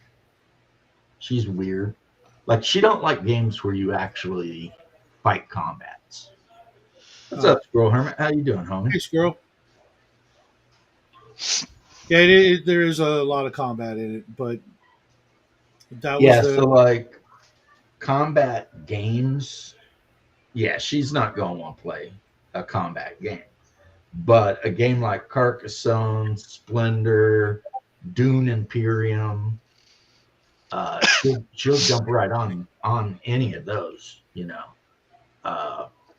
escape game that I can't remember the name of, all of that sort of stuff. She's all about, because that's just her thing. Her whole family's that way. Like, Really? from her dad and mom all the way down, they are board game players. They love board games. Like, when we go visit her dad, a lot of times we end up playing this game called Sequins, which is basically like Connect Four, but with cards. Okay. Like, you've got this big mat and it has all the different cards on it, and you play with 2 decks of cards and you shuffle them out and you've got your cards. And in order to put one of your color markers down, you got to play the card and put it on that thing, right? And we play boys versus girls, and we almost always lose. Get out of here, Red Hawk. I already had a whole. You must have heard me go off about Monopoly yesterday. That is the worst game ever. It requires no tactics. It's 100% just bullshit. And it will make you hate your family. Now, it's not as bad as diplomacy. no, Diplomacy that will ruin friendships and cause divorces. Yes. and cause divorces, but Monopoly is a close one for that. And the only Risk game I play is called Castle Risk. So it's actually the Napoleonic War. And it's got all the empires that took place in the Napoleonic War, and there's a castle. And you put the castle on a territory within your empire. And if you lose your castle, you're out. So you always have to defend your capital. And then there's cards that you can draw. Like, if you get an admiral card, you get to add general cards allow you to add +1 to the highest die you roll in a combat. Martial cards allow you to roll +1 to the highest die you roll in defense. And admiral cards allow you to move 5 armies from any coastline to any other coastline. And then after that, of course, you've also got reinforcement cards. So it's a lot more of a tactical game, because somebody can be in the Empire of Italy thinking that they've got it all stitched up, and all of a sudden, 5 armies from Russia can show up because, come from the coast of Novgorod all the way around to the Mediterranean, right? And then the Excuse me. the fact that you can also do the if you're fighting an opponent and they've got an equal amount of men as you do, and how the defender wins off ties, right? But if you have a general to play, then all of a sudden, if you tie your opponent, you actually won, because the general adds +1 to the high die. So you could literally roll a 7. If they don't have a marshal, they're going to kind of be screwed, right? You're going to wear them out. So there's a lot more of that, plus there's a maximum amount of armies you can ever have in any territory, which is 5. Have you seen they're re-releasing Shogun or Samurai Swords? I'm not sure what. The re-released one. You got it? Yeah, it's not called Shogun or Samurai Swords anymore. It's called like Oh, really? Yeah, Ikatsu. I picked up my copy of Samurai Swords, perfect, complete, not a single missing piece, from a yard sale down the street for $10, Yep. and still haven't played it. It's a hard game. My wife and some other people played it, and I like it because I like how you build armies, Hmm. but you can also garrison areas too. So, like, if you want to throw like 5 archers into a prefecture, you can. But if you want to attack anyone, you got to build an army. You know what I mean? And I like how you bid to see who goes first with your Koku and all that. It's a really good game. And Does it it's have really the weird same too thing with because the? it uses die 12s. Yep. It's like, okay, Yeah. who thought of this? Does it use the same sort of bidding for the to hire the ninja as well? Yeah, yeah. You can bid to go first. You can bid to get the ninja. You can save your Koku just to buy more troops. I mean, there's a lot of stuff you can do, and the whole time you're playing from behind a screen. Yeah. You got your little screen set up, and It's a fun good game. It is a good game. I remember one time playing that game and watching one of my friends just about lose his mind. And it was my other friend, Tony. That was back when Tony and I were roommates, right? And my bro, Brian, who I guess lives in a cave in West Virginia somewhere now. Yeah, I'm not joking. Brian kept attacking Tony's lands, and Tony would have like 2 troops guarding the land, and Brian would have an army, and Tony just kept winning every battle. Brian, you could see like the vein in his head, on his forehead and shit. He was just like, this is not even mathematically possible. And I was like, I don't know what to tell you, man. I'm sitting over here on Okinawa. You guys have already whipped my ass. So, I mean, don't ask me for any sympathy. Like I was minding my own business and you both decided to jump me. So, yeah, it was the weirdest shit. I mean, but you see that in war games sometimes. Yeah. Like one time, Hungar and I was playing 2nd edition Warhammer 40K, right? Okay. He had a single Gretchen left from a squad of Gretchens. He rolled the morale roll, Snake Eyes. So that Gretchen is like, F it, I'm never running again, right? So Okay. I charged the Gretchen with a half squad of Space Marines, 5 Blood Angels. The Gretchen kills them all. And I'm just like, really? You got weapon skill 2, strength of 2? I mean, I'm like way better than you in every way. You just killed a 5-man squad of Blood Angels. If you're ever talking to Hunger, ask him about the Super Gretchen, the Gretchen that would not die, because that's what it was. It's just, and that's the way. See, that's what I love. Sometimes I don't love it. Like the one time I lined my opponent's Goblin unit up for a charge from all of my Bretonnian Knights, and who knew he had some freaking Goblin fanatics hiding in the unit. So as soon as I got within 3 inches, I had to stop, and his chain whirling goblins came out and completely obliterated that unit of knights, which was the end of the game, since half of my army was that unit of knights. Wow. Yeah, because if you pay the points with goblins, you can hide fanatics in your units. Yeah. I'm not telling you when they're in there. And then somebody charges you, you just chuck them out. Now, the bad news is, and this has happened to me, sometimes you chuck them out and they just randomly move directly right back into your unit. and wipe out your whole unit of goblins. And sometimes they roll the perfect roll and run right through your opponent's knights and kill every damn one of them.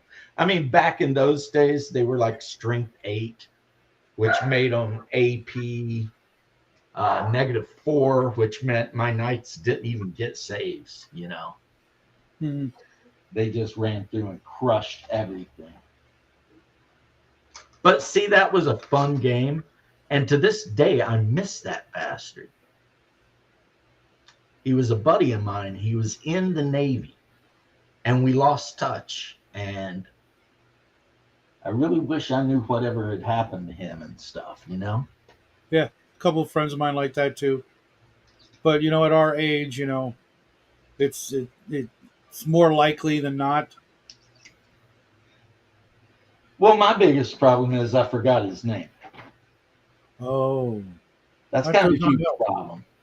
I forgot his Does not name. So there's no way for me to call him and be like, hey, how you been, bro? I don't remember his name. But he was a good guy. And we played a shit ton of games together, man. Well, James, my family's probably about to be back home. I'll see you. I will Take see care, you lad. later, Timmy. Remember, live life. All right? You don't know what that is, probably.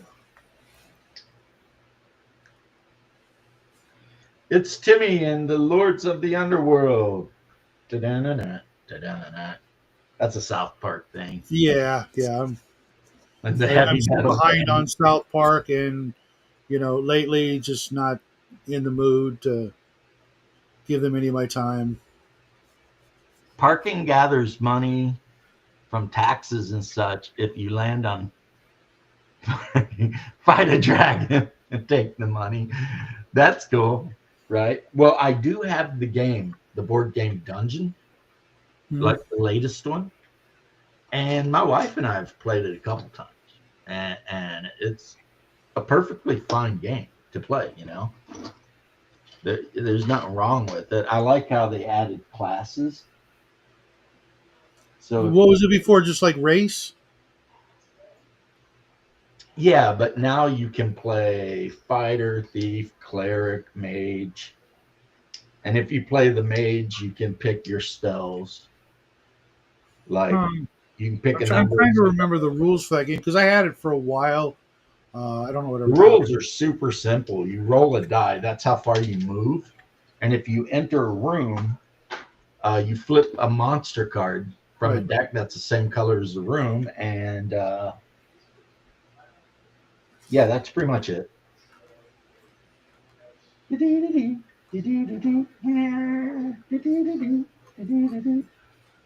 All you player haters sucking on my Jimmy. Still don't even know what kind of blow to give me. We're the lords from the land of Nod, and we'll rock your body. We're gonna stop. Anyway, I like that episode, so it is what it is. The last episode I saw was the Meghan Markle freaking world tour. Leave us alone. My wife watched that episode like 6 or 7 times trying to understand what the hell was going on.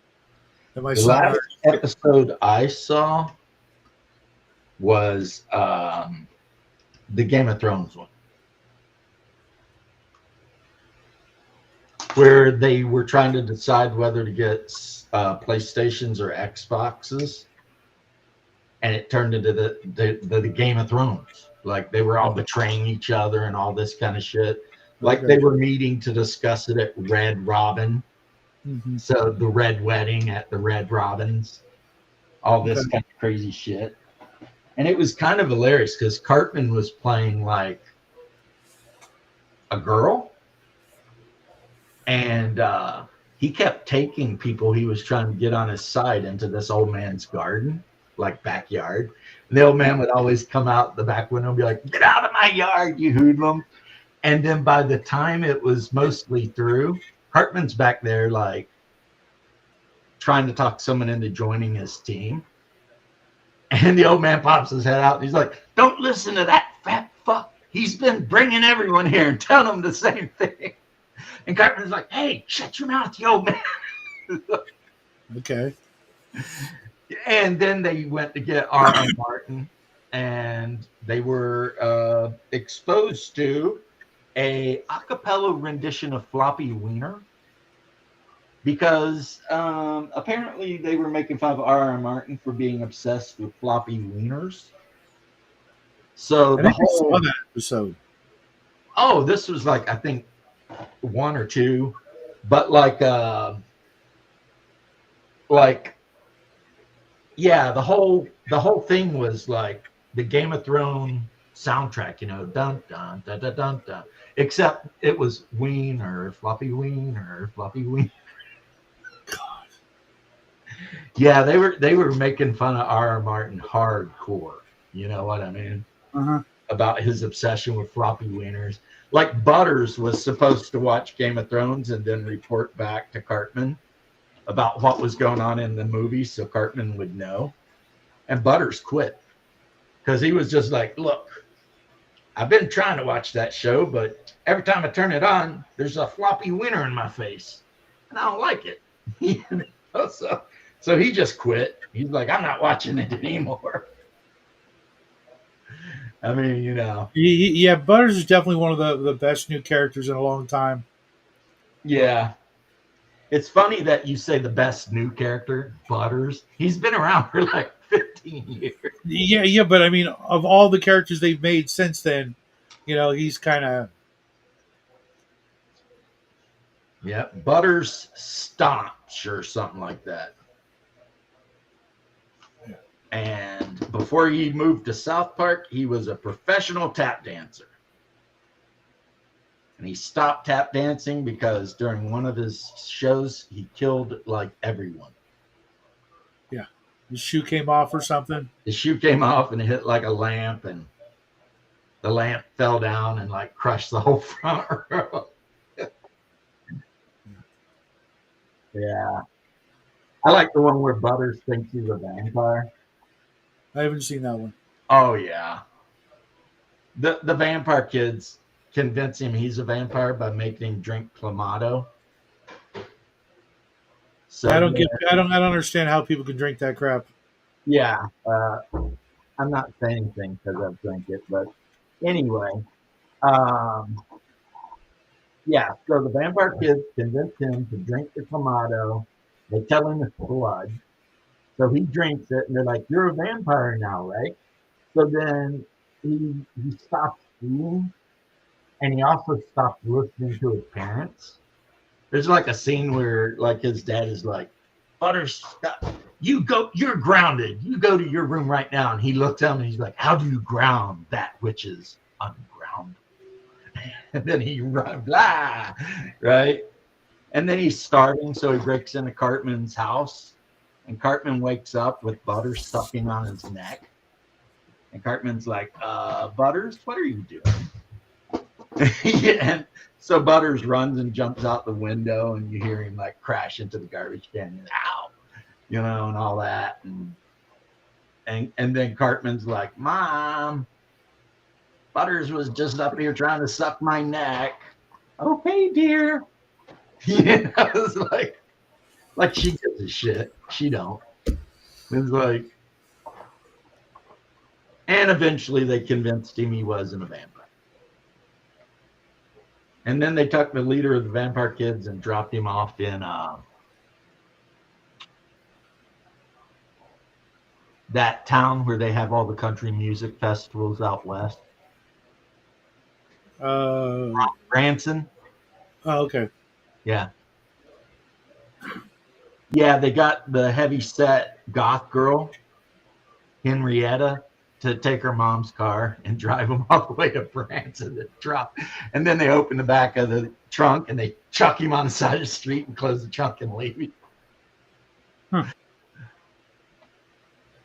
Henrietta. Yeah, that was her character name. Henrietta, the fat goth. There was a time where she got like super like She changed from being a goth girl to being a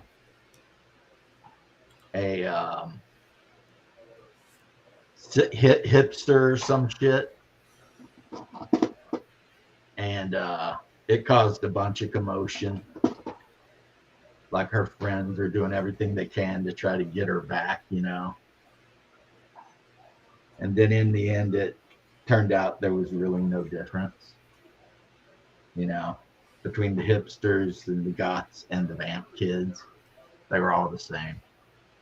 Kind of. Just teenage angst. Yeah, just teenage angst. Pretty funny stuff.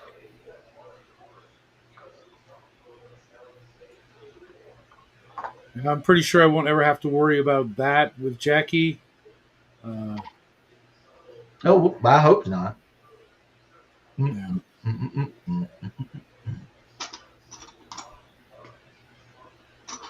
And hopefully, you know, I don't know, man. I don't know anything. I don't know anything about anything. I know my wife made this Mexican casserole the other night. Not out of real Mexicans. It was made out of chicken, but Right. They're getting harder to come by. it was absolutely delicious. Like everybody loved it. It was like the best stuff ever. People were just like, "Damn, that's good." Like usually on a game night, we end up with like a little bit of leftovers, you know, from whatever she cooks. There were no leftovers of this stuff. It is just, Really? yeah. But it was basically all the like Mexican stuff, you know, you put in a burrito, except put in a casserole dish with a topping of like cornmeal, like cornbread, but you know, Okay. so it basically made a giant tamale. So like masa or like more like cornbread? Yeah. So it was like a giant tamale. Okay. And and then she made homemade guacamole to go with it. And so yeah. Tex-Mex, not really anything I think you would ever find in actual, you know, Oh Mexico, God. but you know, still. Do you boys like Mexico? Woo! That's Super Troopers. I don't think I've ever seen that. It's a cop Well, movie. it's definitely not. I don't know something if you want to watch with Jackie. Heh. It can get a little rough. You know what I mean? I don't even know if you want to watch it with your wife, honestly. But I will say this: it's pretty fun. It's pretty fun. I vaguely remember when it came out. It's like a state trooper kind of cop movie. It is indeed. It's about state troopers trying not to lose their jobs to local cops. Except the state troopers are a giant bunch of F-ups. They're constantly effing up. And, you know, That's usually not how they operate, but okay. well, the thing with these state troopers is I think they're just bored. So they play games like Repeater. And Repeater is when one state trooper says something and then his partner immediately says the exact same thing before you can answer. And then the other one is the meow game, where you find a way to work meow into everything you can. So you would walk up to a car and be like, "All right, meow, how fast were you going?" Right? And then, of course, when the person says, "Did you just ask meow?" Say meow, you look at them all hardcore and be like, "Do I look like a kitten to you? Do I look like I want a saucer of milk? Is that what you like? I want to play with some yarn?" And the guy in the car is like, "No." And he's like, "Okay, let's get this going. All right, meow." It's just like, and that's just kind of the whole movie, them That's being kind of fun. goofballs. And of course, the local cops are a bunch of assholes. But it is what it is, you know. So,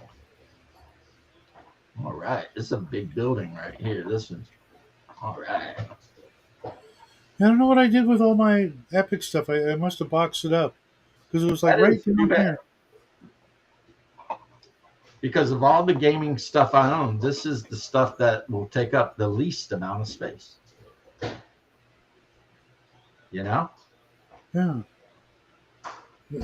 Normally, I have a pretty good memory for where I put things. I Well, don't do that. so far, the two armies that come in a box are solar auxiliary, and that's just code word for Imperial Guard, Mm-hmm. and then Adeptus Astartes, so Space Marines, right? Mm-hmm. And Right there. also, depending on the kind of mission you're playing, you can add the solar auxiliary to a Space Marine army as kind of like, you know, there were times during the Horus Heresy where Space Marine armies would have dedicated Imperial Guard troops, sometimes even from the Space Marines' home planet. But like I said earlier, I don't know if you're here, Crafting Gamer was. The Chaos Space Marines, they ate all of their solar auxiliary men. When they got into the Eye of Terror and realized there was no food, they ate the humans, because, you know, Chaos Space Marines don't actually consider themselves to be human, most of them. Well, they're kind of mutants, right? Kind of, yeah. Yeah. So, like, basically, the one thing they were designed to do, which is protect humanity, they refused to do.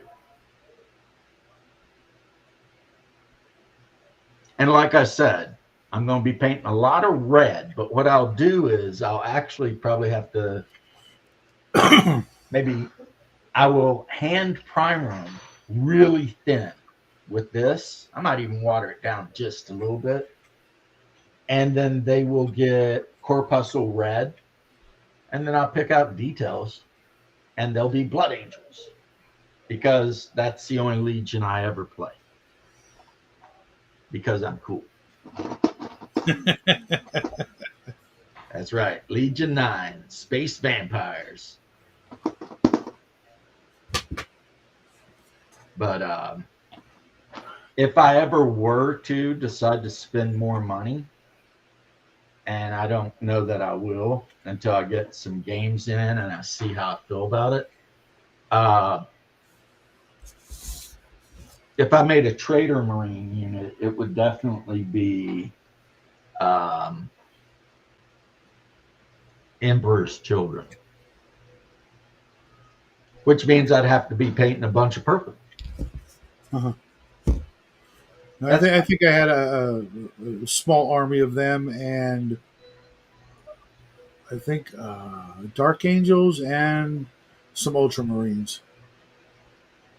In this version of the game, the Dark Angels are black. You know how in later versions 40K they always show the Dark Angels as green, like that dark green. Yeah, as a matter of fact, Yeah. several companies have a Dark Angel green paint, but I could have swore they were black and. In the Horus Heresy, they were black with red trim. Then who was it? When was it? They were like black and beige. When they put out the beige is a whole different thing. That's their because the Dark Angels split their Legion or whatever into like the Death It wasn't Guard. Deathwing or something like that. Yeah, all that shit, right? But the guy who did the Space Marine Codex for like second or third edition, painted the freaking Blood Angels green. And then rather than telling the guy you're a retard, go repaint that shit, they're like, all right, whatever. It sounds good, Squirrel. Yeah. Yeah. Yes, it does. So that is the story that you didn't ask for of why Dark Angels, for some reason, become green. I think there's even a speed paint that's dark. They might have tried to change it in the lore or something. And to this day, if you choose to play the Unforgiven, they're green. But I mean, let's be honest, it's a bunch of BS. You know? Yeah. Like there's no reason for that bullshit. You know? An artist effed up, and rather than tell the artist to freaking do it again, which would have cost money, they just said screw it. Dark Angels are green now. Woohoo!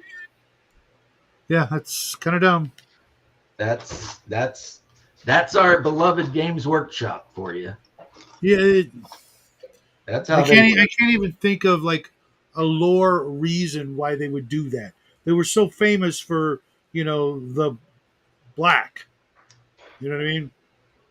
I think the lore reason they came up with eventually was that they changed their color after the rebellion because some of them had rebelled under Luther on Caliban.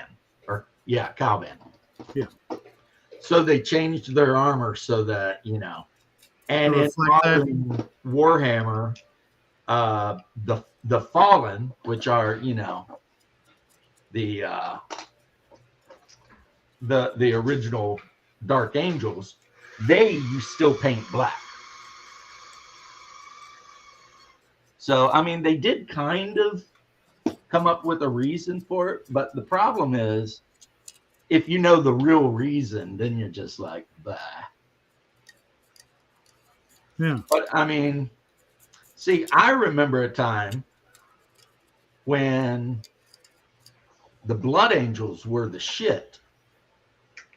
They were the face of the company. Yeah, that was like second edition. Yeah, my favorite edition, as a matter of fact. Yep. I think I might even still have that codex. Yeah, I have the rule book and stuff. I don't have like, the or the paper dreadnought or I have some of the Space Marines, but I don't have like any of the orcs. Yeah, you know what? I think I've even got one of the old style dreadnoughts that's painted up that way. Yeah, I've got them, except now they're not dreadnoughts; they're robots. They like changed what they were. So yeah, now they're some kind of robot that Tech Marines can mess with or something. Weird, but okay, whatever. Yeah, because mine has the coffin that the body is in and everything. Oh, well, no, you might be saying that you have one of the original old boxy, look like a giant box on stubby legs. It almost looks like they almost look like the Huey, Dewey, and Louie robots, but bigger. Yeah. Yeah, that's the original ones, which they still make. But people like me who have to show off, to other people feel nothing but like Contemptors, because Contemptors are badass looking and rare. And that's really the only reason. They're just more badass looking and more rare. And then I if also you want to picked be up. really crazy, you go through. I think they're in plastic now. You get Dorados, and I mean, there's so many kinds of dreadnought now. It's kind of like, really? And the answer is yes, really. There are a lot of different types of dreadnoughts these days. Like a lot. Rib eye. Man. See, the thing is, for me, is I just love meat. Same Any here. kind of cow meat. I don't even care. I've always been that guy.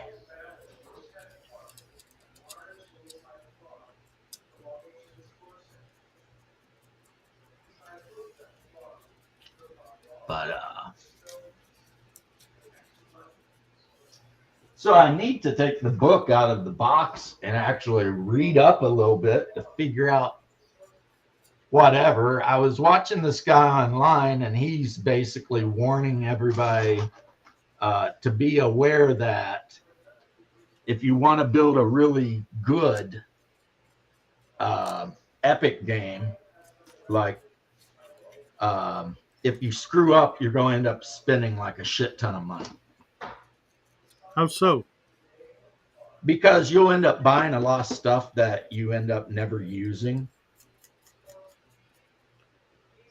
So this guy, you know, he kind of explains what you actually need for an army. And you were saying how, you know, you don't think they're going to support it. And I have to let you know that they have recently released the Dark Mechanicum. Did you know they had released the Mechanicum? No. Yeah, they got not only the Mechanicum, but now they've released the Dark Mechanicum, which is a bunch of spindly spider tanks wandering around being assholes. Because during the Horus Heresy, you may not know the lore, the tech priests of Mars got involved in like a very serious civil war. So you had the Mechanicum that stayed loyal to the Emperor, and the Dark Mechanicum that gave their loyalty to Horus. Okay. Any chance of them releasing any chance of them releasing any of the Xeno armies?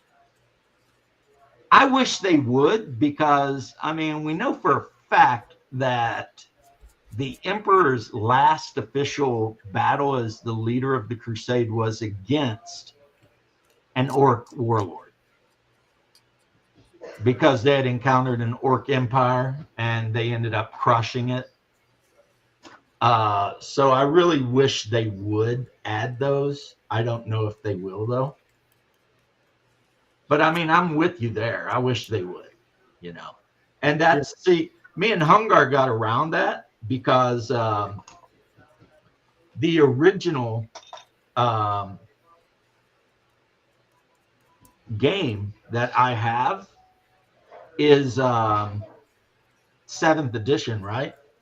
So he just ordered a 7th edition Orc Codex off of eBay. And that was 100% compatible with what we're doing. You see what I mean? Sure. So yeah, you got to play as orcs against my Blood Angels Legion, which, I mean, awesome. I mean, that's pretty awesome, right? So I don't know. One thing I don't like about this Epic box set, though, that really bothers me, and there's no fix for it, at least not currently, is all of the Space Marines are wearing Mark 6 armor. And that pisses me off. Yeah, that's not Horus Heresy.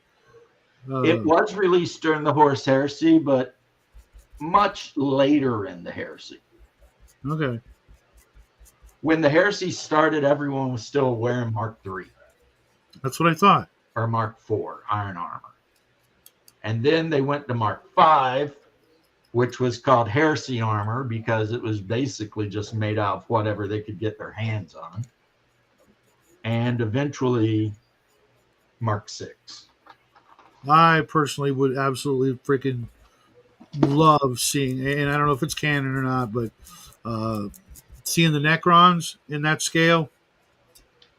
I think the reason you're not ever going to see that is the Necrons, I believe, were pretty much completely shut down during the Horseheresy. They were in their big, long, let's all take a nap phase, Yeah, you know, yeah, I know. trying to get over whatever. The fact that they'd all been turned into soulless robots by vampire gods from space. Yep. So yeah, they were trying to deal with that. So, But you got to admit, seeing those pieces in that scale would be a lot of fun. It'd make it a lot more feasible to run some of the bigger machines that they had, the monoliths and things like that. can you imagine that buying like monoliths in like units of 3 or some shit? Right? That would be just like GTFO already, you know? Right. Like no. But I mean, it should definitely be something you should definitely be able to do. Even if they just like released like I don't know, maybe the Tyranids versus Necrons in a different era, same rules. Yeah, like the same scale, but like not during the Horus Heresy. Right. Right. Yeah, that'd be cool. I mean, because during the Horus Heresy, I don't even think the Tyranids were in the universe yet. I think they might have still been floating around in the space between the galaxies. Probably, but So yeah, you make up your own shit. That's what we did back in Yeah, the day. There wasn't enough lore to confine us. That was one of the great things about it. and that's one of the things that traps it now. Yeah. And Chris Lee was totally 100% correct. I think it was Chris Lee or Red Hulk when they said that people play 40K for the lore, not the game, because the game sucks. And for some people, not even the miniatures, because you can find miniatures as good as 40K, and in some cases better elsewhere. Like half of my Blood Angels 40K army, like the big one, or Horus Heresy army, was made in Ukraine because they made true scale Mark III armor. And then, of course, the shoulder pads and the heads were 3D printed by yours truly because I wanted the Blood Angel specific shoulder pads and heads. So, of course, that means I can never, ever play my army in any kind of store tournament because, that's just the way it is. But I don't care, because I just play amongst, my brother and I, right? So it's like, whatever. Right. Which, is very similar to what 90% of the players are doing. They're playing at their own table with their own bros, and if they want to, do some stuff that isn't quite canon, it is now. Yeah, around here, we have like a really big favorite friendly whatever game store, and they back 40K like to the hilt. Like they back 40K so much that they don't even carry Mantic Miniatures products even.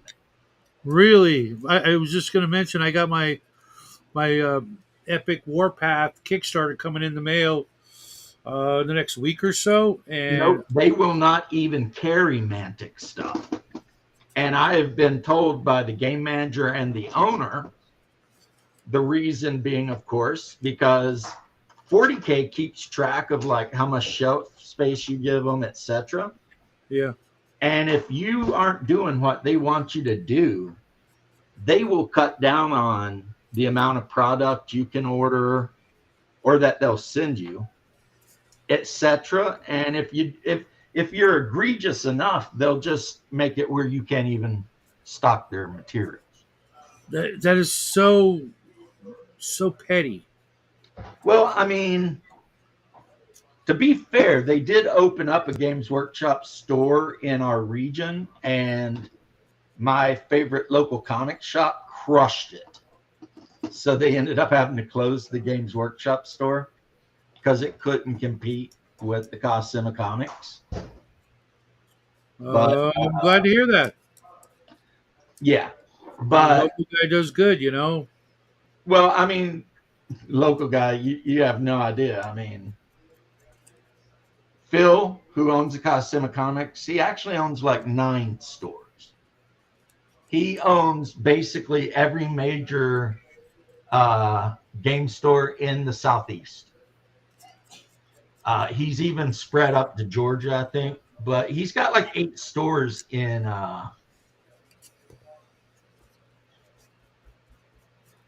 right. He's got like 8 stores in Florida. Like he's recently opened Jacksonville. He's recently opened Tampa, which I know all of this may mean nothing to you, but they're cities, you know. So No. he's definitely 100% killing it. But a big part of that is because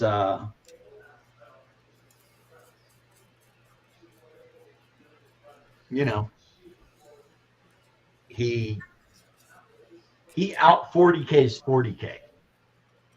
Pretty much. Let's hope he's not a dick about it, you know. No, Phil's a good guy. You know, But he out 40K's 40K. When you go to his store, there's like 12 40K tables set up, and he runs tournaments a lot. So it's like, you know, the Games Workshop store could not compete with this guy. You know what I mean? And on top of that, he has an incredibly loyal player base that like only plays there. You know what I mean? sure. So I used to be one of those guys. Sometimes he asks me why I don't show up anymore when we talk on Facebook, and I'm like, because every time I turn around, the store moves further away from my house. Like when he very first opened a store in my area of town, it was like a 10-minute drive from my house.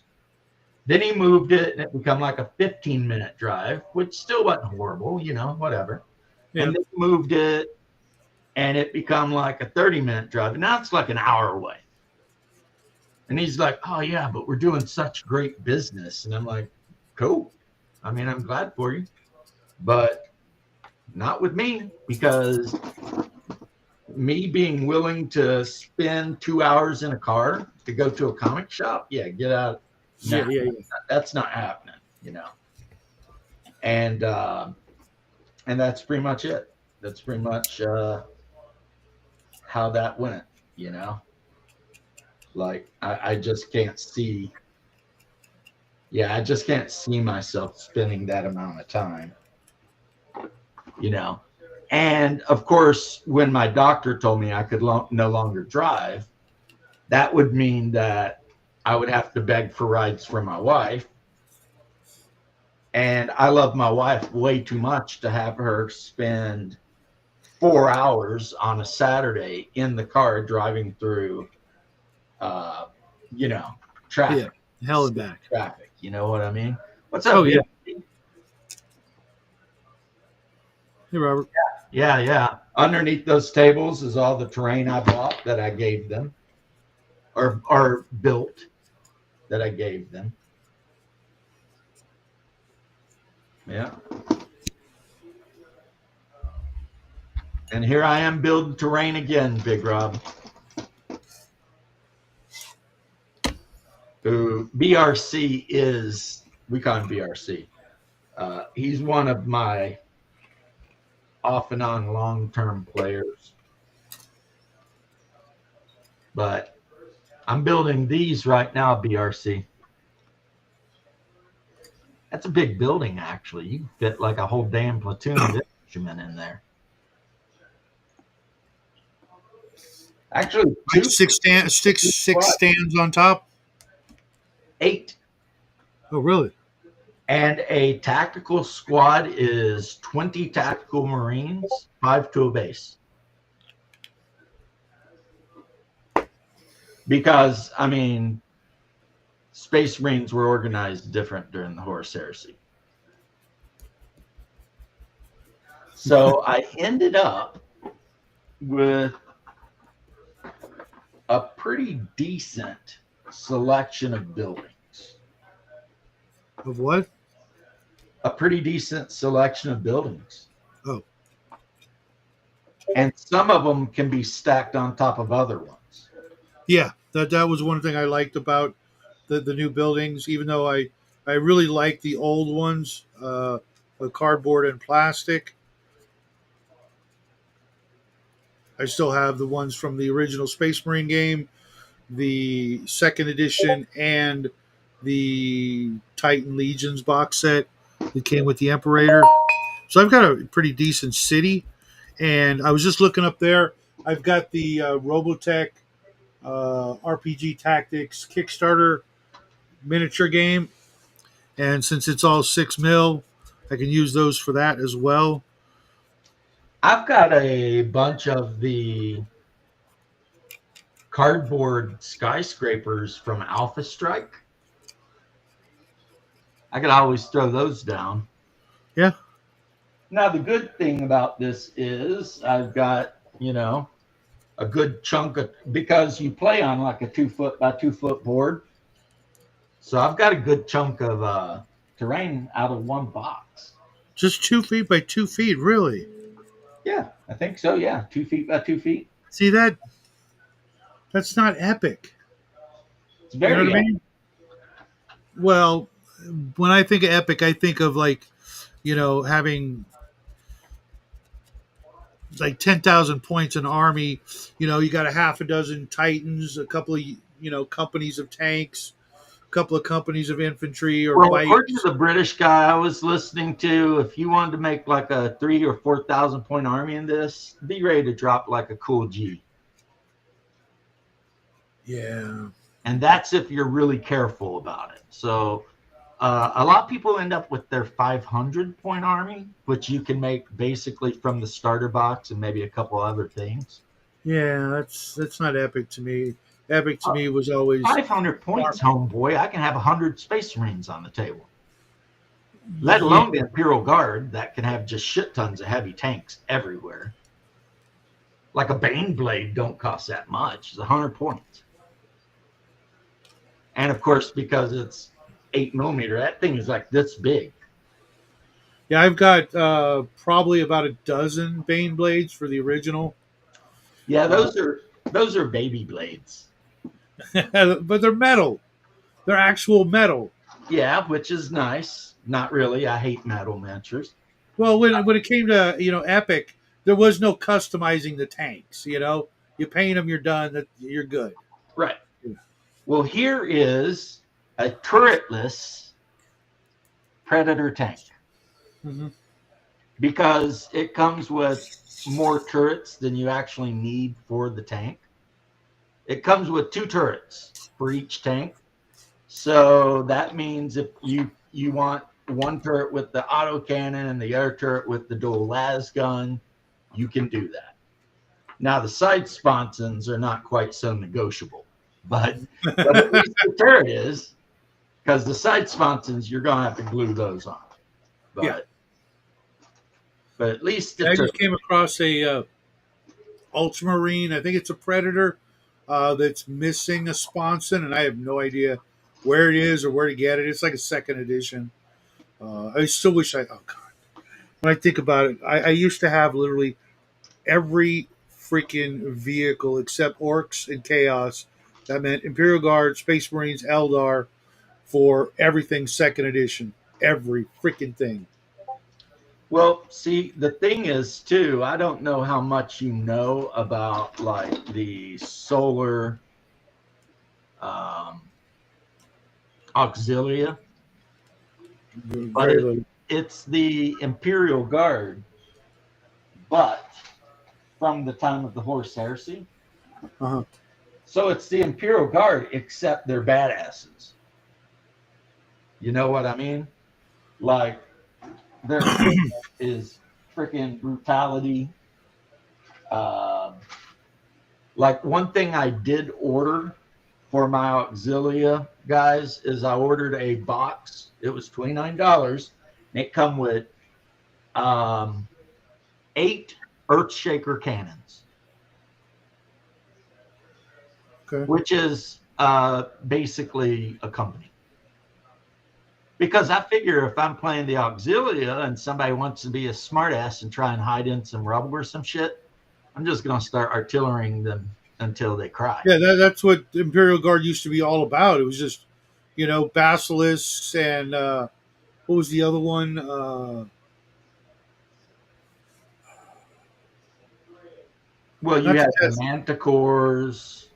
Was it the Manicore? I remember there was this company that had like 3 or 6 basilisks and 3 of something else, and I just had a crap ton of those, a crap ton of Death Strike missile launchers, and then my Leviathans. Well, this particular set gives you the parts so that if you want, you can build them as Manticore siege tanks or Earthshaker artillery. I, of course, am going to go with Earthshaker artillery because I am not a dum-dum. I want to be able to set my artillery across the table, protect it with a bunch of infantrymen, and just start dropping those beats. You know what I'm saying? Oh yeah, yeah. I mean, whenever I would play, the first turn was nothing but freaking artillery barrage templates all over the freaking goddamn table. Just okay, half Well, their one thing this game does that I absolutely love is activations. So like Mutant Chronicles, Doom Trooper, Warzone. Yes. Okay. Yes. You That's, move and fire a unit, and then your opponent moves and fire a unit. And after you move and fire the unit, you put a counter next to it showing it's been moved. Right. Epic And, Warpath does the same thing.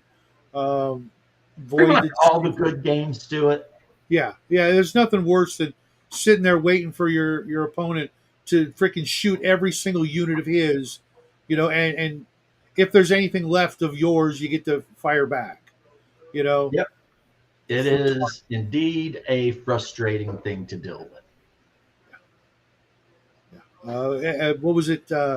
The Mech Warrior Click game was like that until they fixed it, and by the time they fixed it, I had already said, "Screw you guys, I'm going home." Yeah, I was out big time. I still have all that crap too. I've got about a dozen of the big 5,000 count, trading card boxes full of just crap tons of that Mech Warrior game, and then all my Ace Pilot mechs are all in the original boxes. Well, the only really good news I can tell you about that is the mechs suck, but for whatever reason, all the vehicles and everything are close enough to Mech Warrior scale Oh yeah, that you can use them. Yep.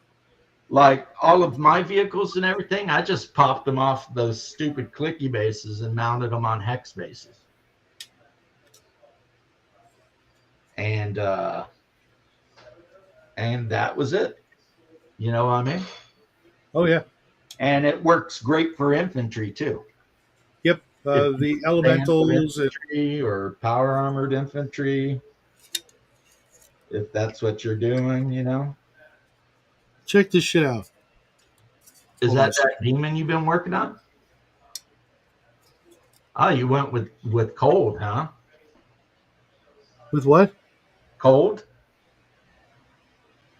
What do you mean? That makes sense since one level of hell is actually just a frozen. Oh no. This is This is just the Zenithal. Oh, I thought you were going with like a blue demon. Like making him a ice demon or something. No, I don't even Well, know I what color. mean, one level of hell is frozen. Yeah, as per Dante's Inferno. Yeah. No, because he's got flames all up and down his back with the Mm. clear plastic. I like I said, I just finished Zenithal highlighting the wings. That's what I was doing today here, talking to you, and I'm not sure. Well, I'm probably going to go with oranges and reds. To well, I can say I finished a bunch of buildings, nice. Those are and cool right buildings. now I'm finishing 6 predators, which are Space Marine only. But that's okay because the other guys get one of my favorite tanks ever, and that is the Lehman Russ. So the Auxilia, the Solar Auxilia, they can build like companies of Lehman Russ tanks. It's like, oh yeah, baby. But the one I really like, and I've got plenty of them, probably more than I could build in the size battle, is the Malkador. The Malkador heavy tank is Yeah, I remember seeing those. a beast. And you can fill it with either a siege cannon or a long range anti armor cannon. That's one thing that the guys watching is saying they need to fix is a unit of Malkadors can take most Titans out in like 2 rounds. Yeah, that's not right. Because their big volcano gun is so badass. Yeah, It's like, even in the old days, that just wasn't really. I mean, you would have to gang up on a Titan and knock those shields down, and then sure, if you had a volcano cannon or something like that, maybe. But you know, like you just get the shields knocked down and then hit it with like a shadow sword. Yep, and or it can actually cause some real damage. Stormhammer with some of those missiles or some shit like that. Absolutely, because just because you shoot at a Titan shields doesn't mean you actually hit. And then once you hit, okay, you knock the shield down 1 point. Okay, you got to do that 6 times for a Warlord, 4, and then 2. Working your way down to smaller Titans. A Warlord was going to still, he was going to be up for a while, unless you just took your entire army, 3,000-4,000 points, and just said, "Fuck your Titan." Well, that was the thing: is you attack the Titan with your Lehman Russ unit, and then after your Lehman Russ have managed to knock its shield down, that's when your Stormhammer or whatever drops in and is like bam, Yeah. And all of a sudden, that Titan's got damage markers on it and overheating and good times. Good times. I missed that game. I had so much fun playing that game, like back in, I guess, 94, 95, maybe 96. I was thinking about it though. Hey, what's up, Daniel? Epic Gary, Space. what up, homie? The second edition of Epic Space Marines was pretty exclusively like set in the Horus Heresy. The one I had came with Red Marines and Blue Marines. Okay, I think the second edition and nothing else. Red Marines, Blue Marines, Red Land Raiders, and Rhinos, and Blue Land Raiders and Rhinos. No Titan. And 2 Reaver Titans. Reavers. Huh. And the Reaver Titans had